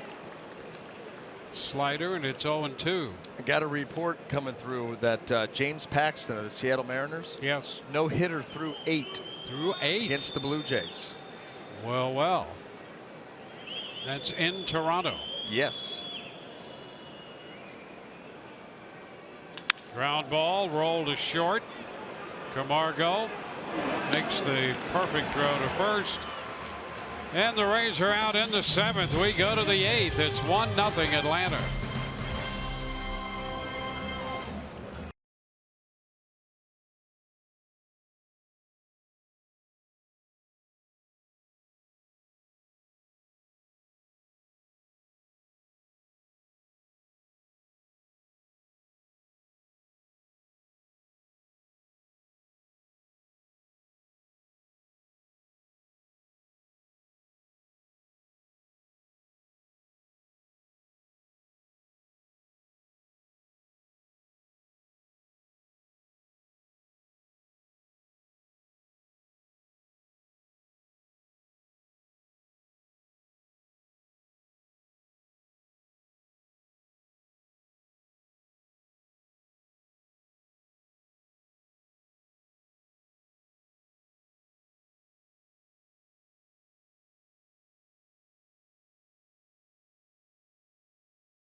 Pair of two young lefties starting this one, Snell and Newcomb. Now it's in the hands of the bullpen. The only run so far in the third on the home run by Ronald Acuna Jr. We go to the eighth. Joey Wendell enters the game at second. Robertson lifted for the pinch hitter, and Denard Span stays in the game and plays left field. Acuna Jr. up here to lead off the eighth. A strike to count with Ryan Stanek on the mound. And that's a ball. I think Sucre thought they might have had a strike with that slider there.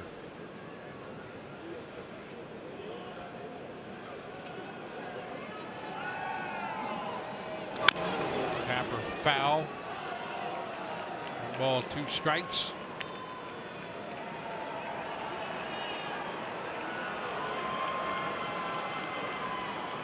Well, the Rays bullpen trying to hold the Braves right where they are and give the Rays a chance here in the late stages of this game. Close there. Well, that was that split, and it almost just stayed in the zone for him.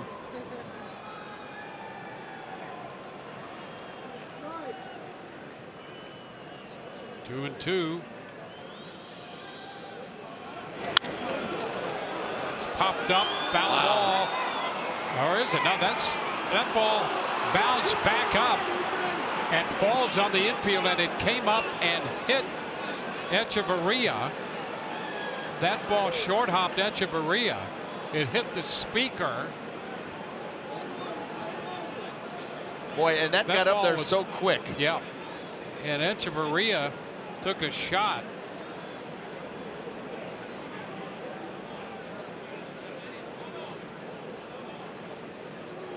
That ball straight up.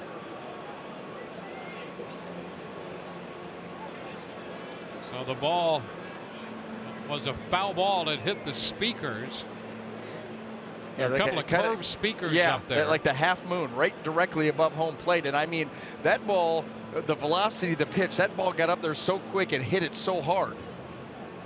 Came right back down. Yeah, right here. We hit one of those guys. I think it was this one. And suddenly it was over the infield. Now it hit that speaker in foul territory.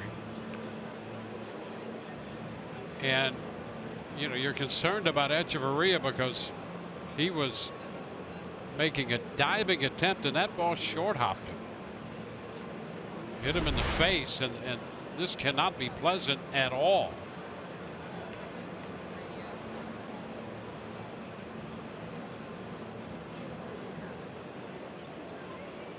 Now you see it right there on a short hop. You could see immediately C.J. Cron calling for help.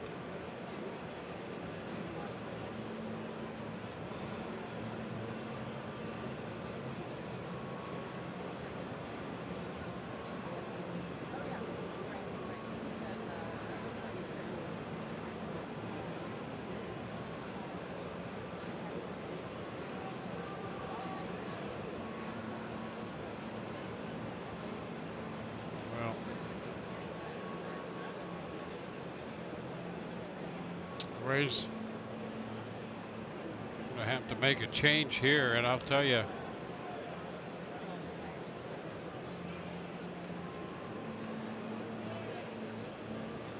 with the velocity of that ball coming down off the speaker, and then as Echeverria was sprawled out and got that on a short hop, he appears to be okay.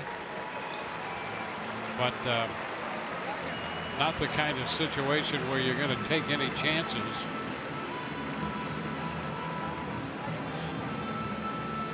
So Kevin Cash out there, and the Rays will reset the infield. Brad Miller is going to come off the bench, and he'll play second base. He'll scoot Wendell over to play shortstop.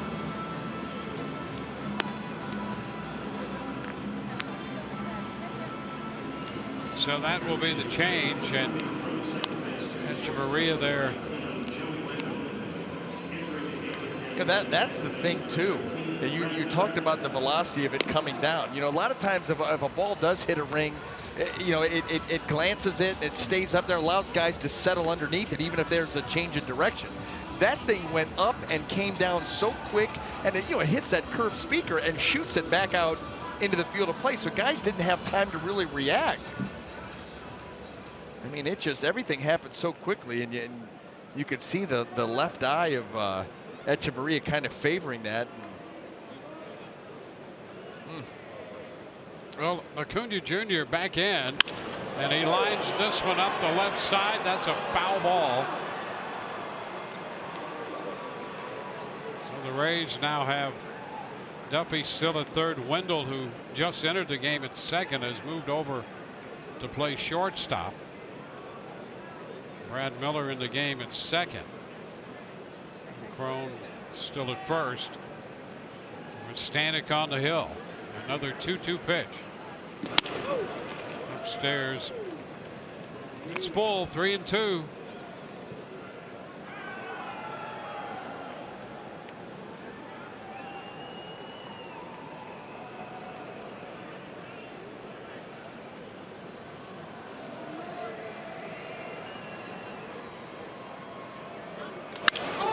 Into center field. Field is there. Enough hang time for Johnny Field to run under it and make the catch to retire Acuna Jr.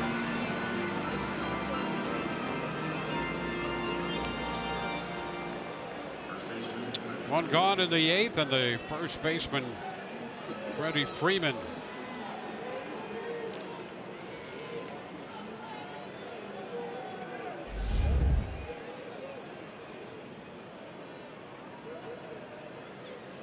Freeman's hit was a base hit off a 95-mile-per-hour fastball back in the third. He takes a strike.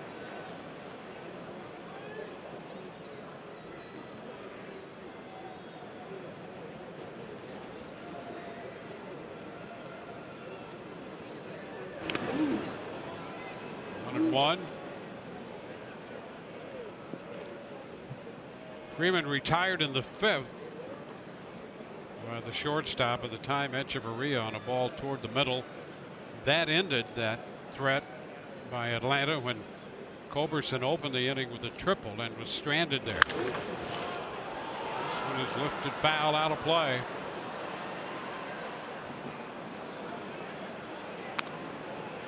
One and two, the count advancing. Nick Markakis is on deck.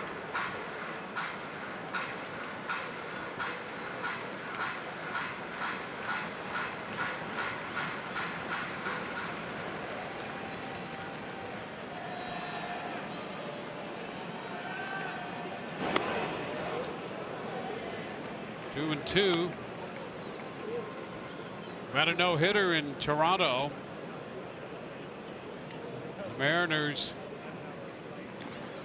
have won that game. That's just over. Paxton with the no-hitter.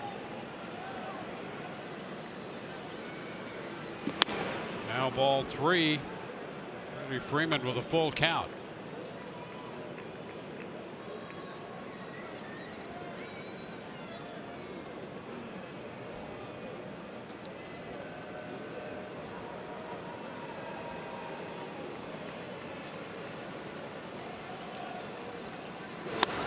Upstairs,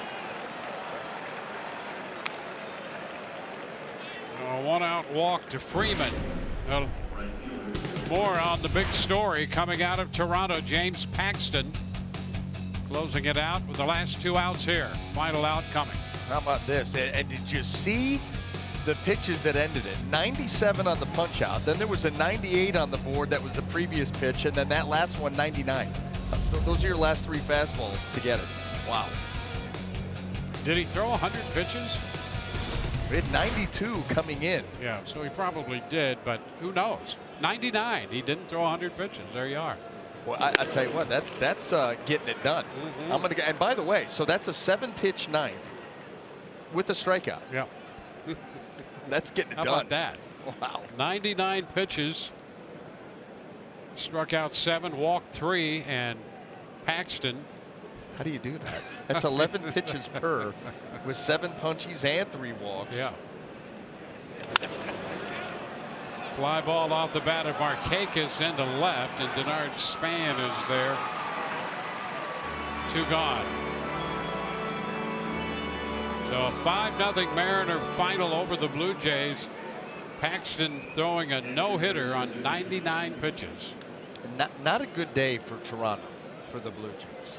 Started off pretty poor, ends even worse. Yep. Well, maybe not even worse, but it ends pretty poor.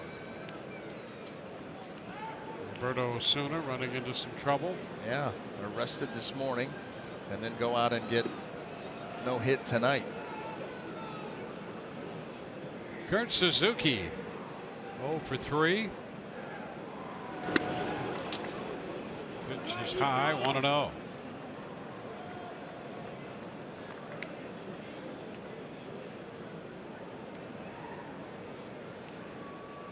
We're in the 8th here, and the Rays down 1-0.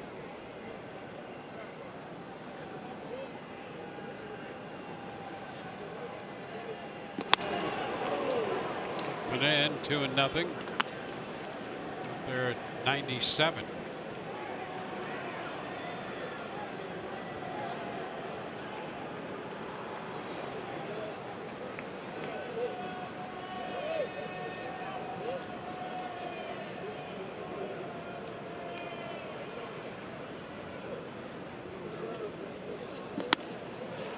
And now he's behind 3-0. Well, he went 3-2, walked Freeman, and after a 3-2 count, got Acuna Jr. to begin the inning. Now 3-0 to Suzuki. And these were some of the issues he has battled, Stanek with the great arm. And he loses Suzuki on 4 pitches to push Freeman up to second base. So 2 walks in the 8th. Cash on the phone. Here's what's coming up tomorrow on Rays Live. Pre-game shows presented by your local Honda dealers. And we'll hear about Brad Miller's approach at the plate. And Orestes will break down the young, talented Atlanta infielder Ozzie Albies. Sucre and Stanek spend some time on the mound, and Johnny Venters gets up in the bullpen.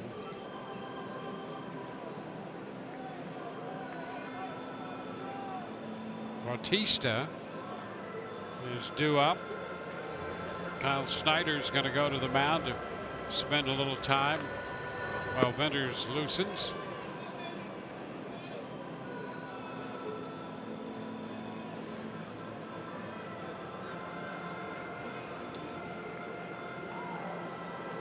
Cuzzy out to try to move that along.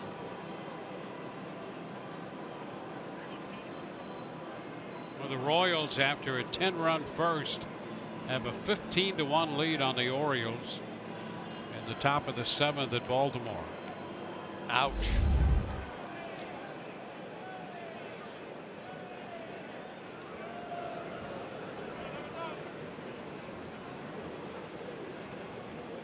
Here's Bautista.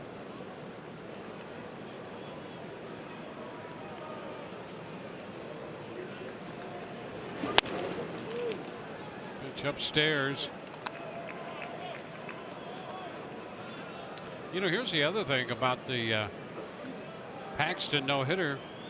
He's the first Canadian-born pitcher to throw a no-hitter in Canada.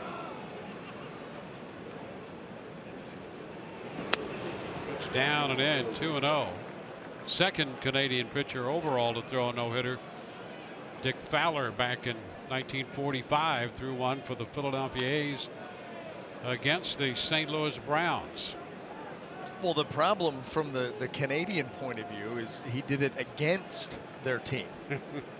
I don't know if they're too appreciative of that. Yeah, I wonder how the cheering went. And if he's allowed back. Big cut and a miss by Bautista. 2-1. They are a friendly group, though, up in Toronto. Very nice.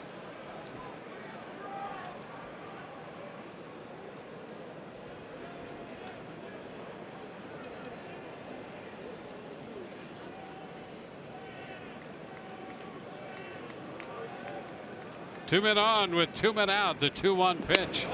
That's a strike. Bautista takes a 97-mile-per-hour fastball in there. Yeah, right down there at the knees. He doesn't like the call, but that ball was there.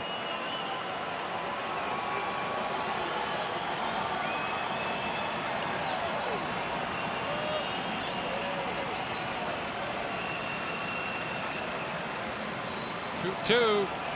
He got him. He is out on strikes, and Bautista puts up a squawk. He's out on strikes. 2 men left, and we're going to go to the bottom of the 8th. There's the slider that got him. 1-0 Atlanta.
New pitcher is A.J. Minter, pitcher number 3 for the Atlanta Braves. Joey Wendell will lead off against him.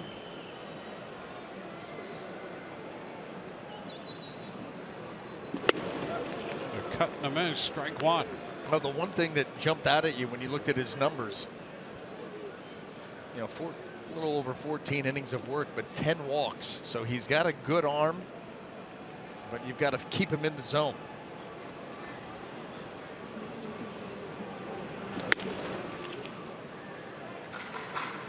1-1.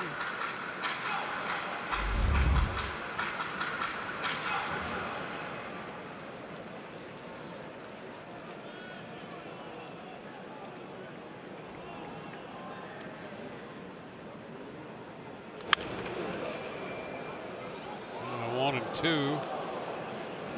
And with Minter, the lefty, entering the game. Left on left here to start the inning, with Field next. And then Gomez. And more action in the bullpen for Atlanta.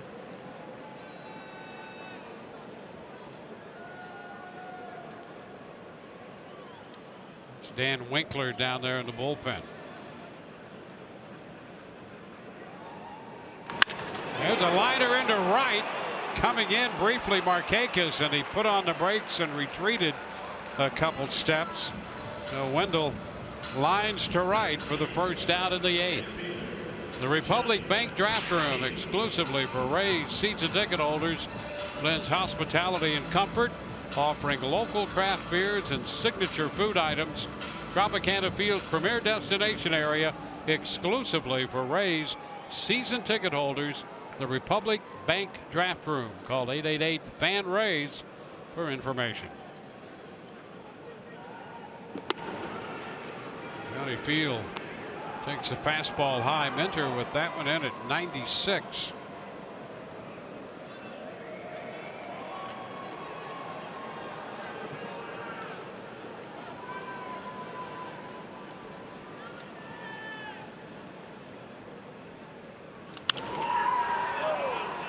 Carry out of play, 1-1.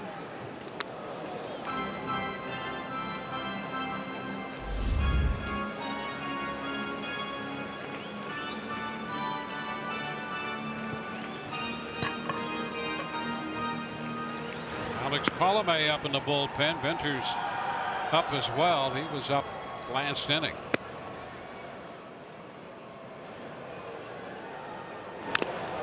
Just a little piece of it, a foul ball. Now the count's 1-2. Well, you've got the lefty Inciarte leading off that next half inning. Obviously, depending on what the Rays do here offensively, you might see Colomé.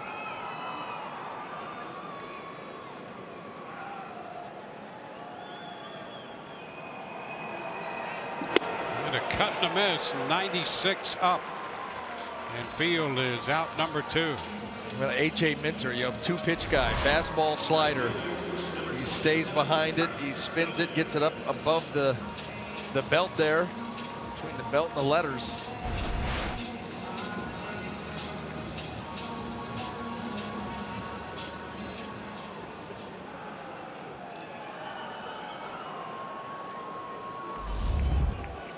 Now there's Carlos Gomez.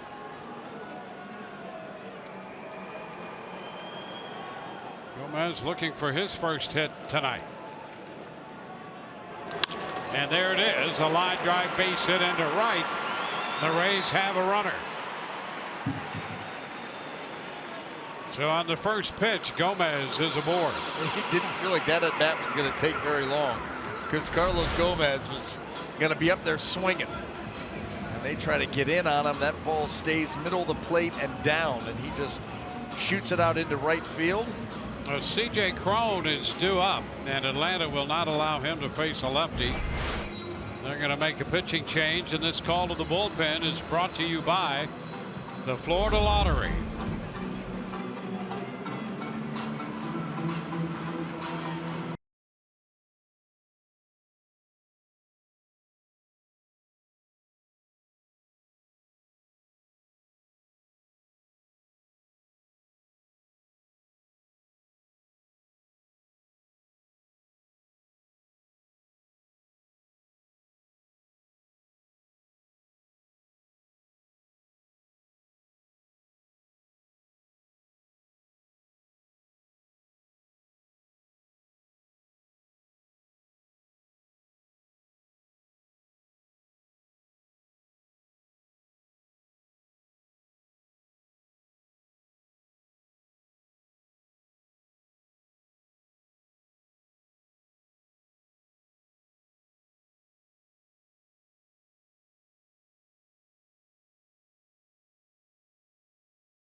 Rich and Orestes will break down the pitching matchup and the work of Blake Snell and that of Sean Newcomb. We'll hear from Kevin Cash and sound from the clubhouse. Dan Winkler, the new pitcher, in to face C.J. Cron. First to move to first. Winkler was a Rule 5 pick by Atlanta back in 2014, and he's had all kinds of injuries since then, recovering from elbow surgery and a fractured right elbow. And the pitch is a strike. And so Winkler comes in here. And Tommy John surgery in July of 2014.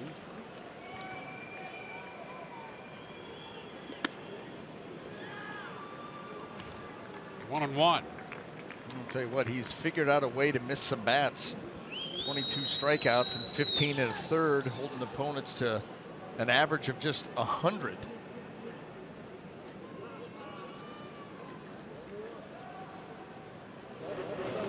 There's a foul ball back.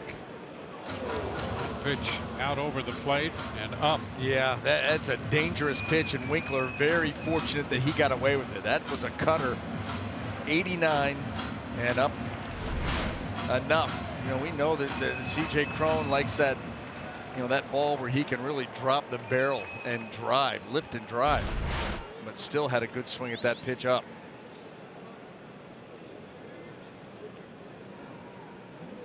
One and two the count. Ground ball headed toward the middle. Oh, what a stop. But no play. That ball into the outfield. And Albies came up with it, but had no play. And the Rays will continue the inning. That gets Gomez up to second. And this ball was hit extremely hard, but Albies is showing you the kind of athlete that he is. Able to flag that thing down, but his momentum takes him well out into the outfield, and at that point there's no play to be made. The Rays one of those and one more base hit away from potentially tying this thing up. Now it's Matt Duffy, 0 for 2 with a walk tonight, and he fouls this one back. Pitch up and away on the corner as he fouled it back. And Winkler actually goes with that cut fastball at a higher percent against righties than the actual fastball. Also will mix in a slider. Everything moving away.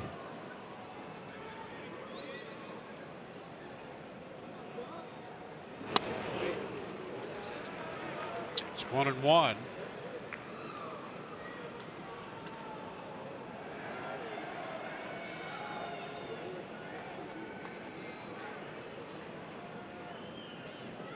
Winkler pitched collegiately at the University of Central Florida.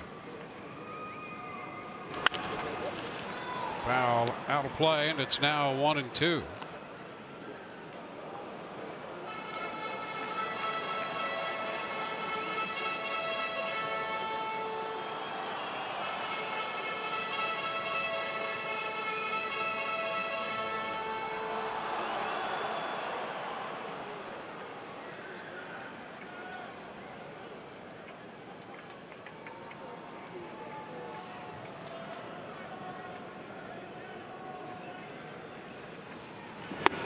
And strike three call. Fastball just caught the zone. And Duffy caught looking to end that threat. 2 hits, 2 left, no runs.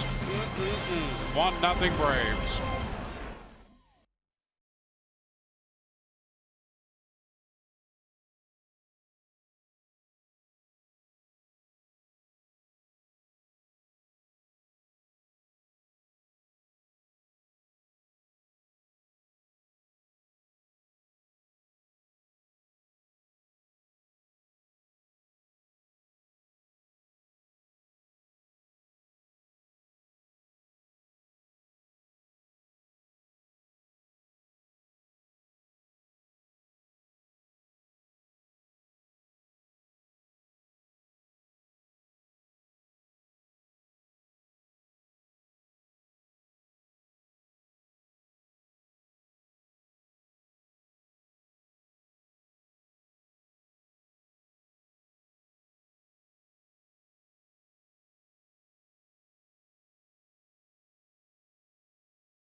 a fresh catch in the first inning by Daniel Robertson on that hard hit line drive by Nick Markakis. Yeah, that was a bullet right there and saved another run.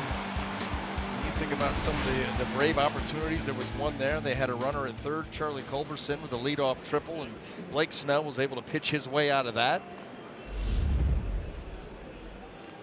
Johnny Venters, the new pitcher for the Rays, their third, in to face Inciarte, and the first pitch is a strike on a foul ball.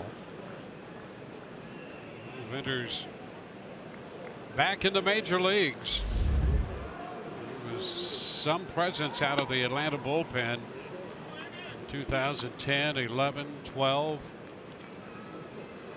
He was as good as it gets. High octane. Yep. Tap this time to short, grabbed by Miller, and the throw to first. Inciarte is the first out. Let's go back and take a look at some of those numbers in those seasons for Venters with Atlanta. Major league leader in appearances in 2011, 85, and on the All-Star team. Well, and you can see with the number of innings that he worked, mainly a one-inning guy, just come in and blow heat. Some movement. First pitch is a strike to Camargo. You know, and he's been 93, 94 here tonight. You think the juices are flowing facing your old team? You better believe it. He's going to have to cover first, and the lead over there out at first. He just got Camargo. Crone found himself way off the bag, and that was a great feed to lead Venters to the bag. It was going to be close, and it turned out to be. Well, you become a quarterback. You got to hit a moving target, lead him right to first base. You can see how far off he is. Little touch pass. And just in time.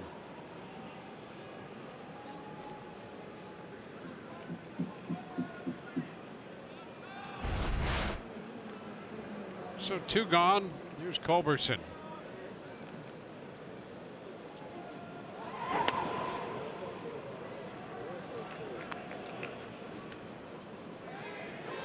Culberson led off the 5th inning with a triple and was left on third. Ground ball. Miller with the throw to first. 3 ground balls. 1, 2, 3. Go the Braves against Venters.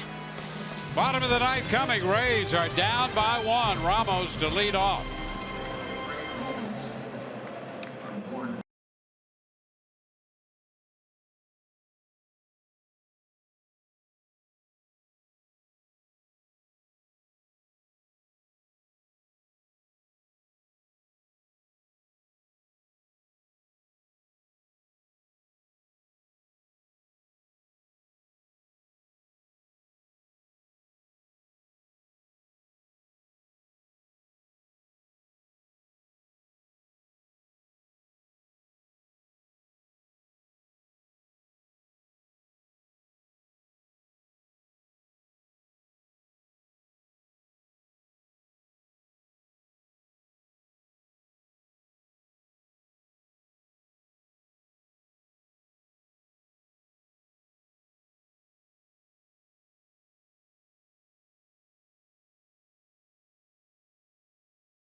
Giving the Rays a chance to come in here in the bottom of the 9th, down 1-0.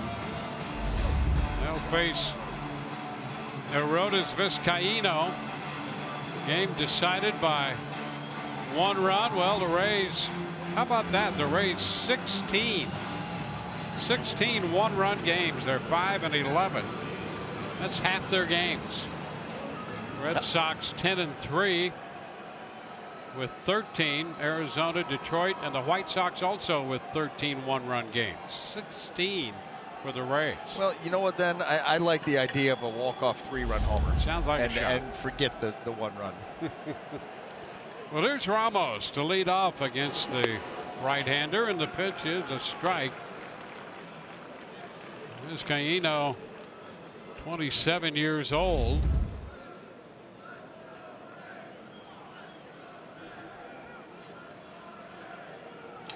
And a broken bat, base hit.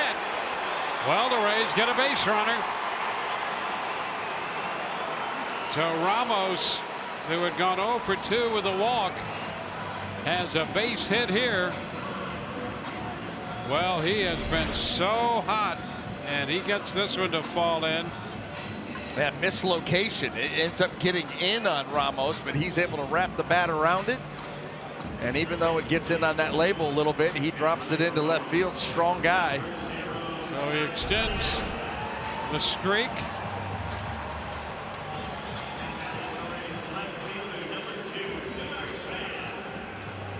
Ramos with a 15-game hitting streak now. Malik Smith will run for him, so the Rays put some speed aboard.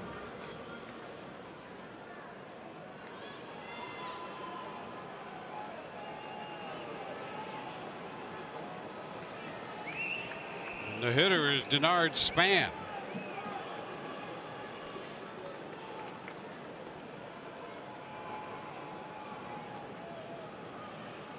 Span takes a full cut, a little piece of it foul. Strike one. Brad Miller is on deck.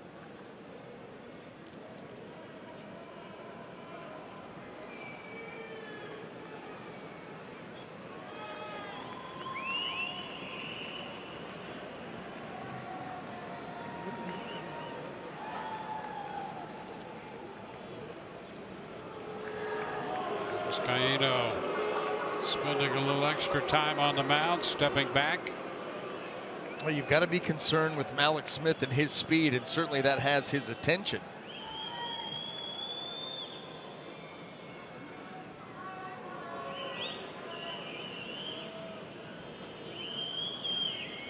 And a move to first, reaching to the foul side of the bag. Freeman to corral that peg.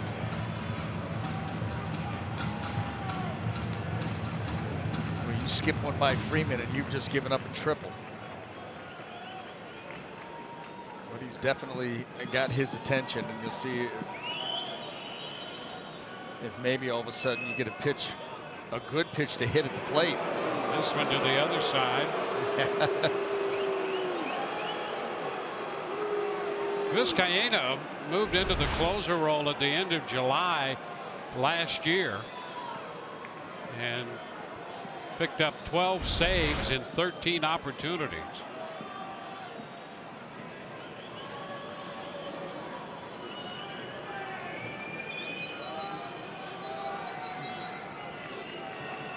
And a pitch fouled back.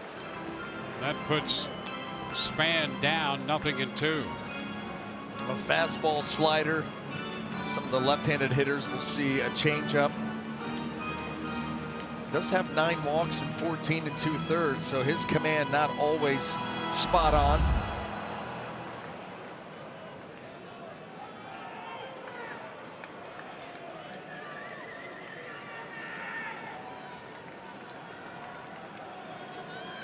Again, a move to first. So a lot of attention paid to the pinch runner, Malik Smith, as you might expect.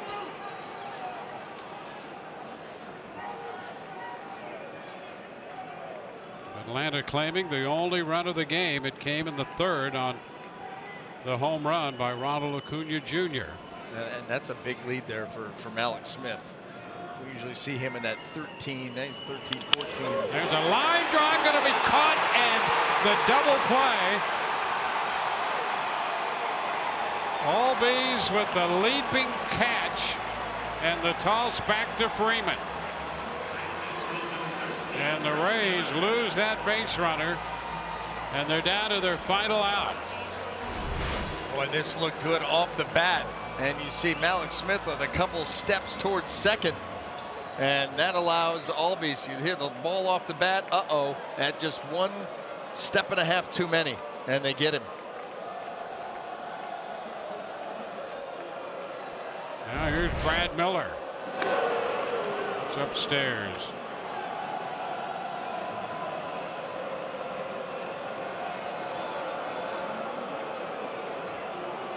Miller's with his first plate appearance. 2-0.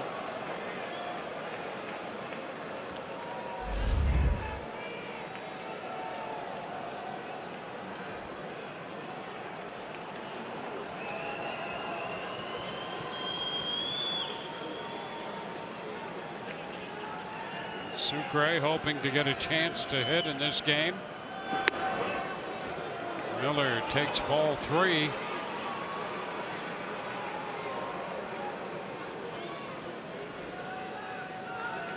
Green light him and let him hunt that heater. And that's a strike. Got the heater at 97, as you would expect. That's like, well, you got to do it again. And maybe this time is when I get you. All 4, and the Rays get a base runner. So with 2 outs, Vizcaino walks Miller, and that will get Sucre up there. He's 0 for 3, 3 ground balls tonight. Neither team has had a hit with a man in scoring position. They're a collective 0 for 9. Atlanta 0 for 6, and the Rays 0 for 3. Rays down to their final out, trying to strike late. Pitch way high. Vizcaino came off the mound, looking back at the mound. He sort of slipped with that back foot. The mound's fault.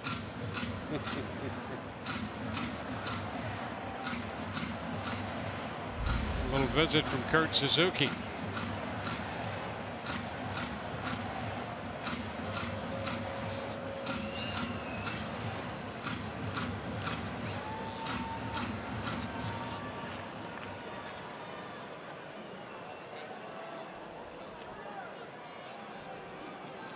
Miller on first. The pitch up and in for ball 2.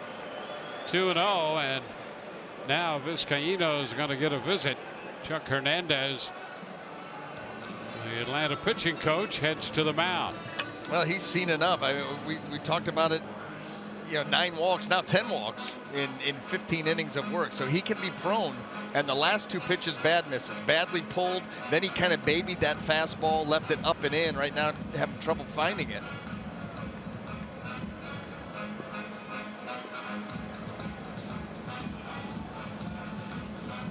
Well, he's given up a single, then the line drive double play on a leaping catch, and a walk to Miller. Wendell on deck. 2-0 the count to Sucre. 2-1. He took a swing, didn't he? Jesus Sucre, knowing that he's going to get the fastball, and turns it loose.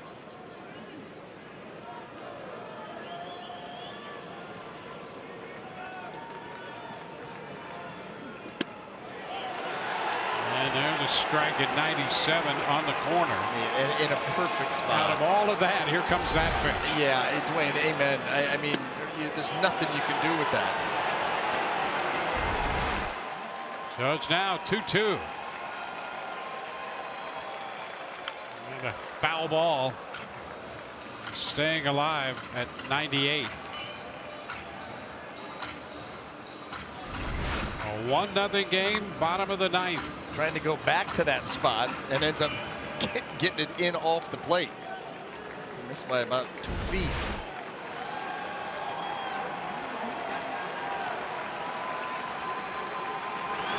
And it's popped up back of first.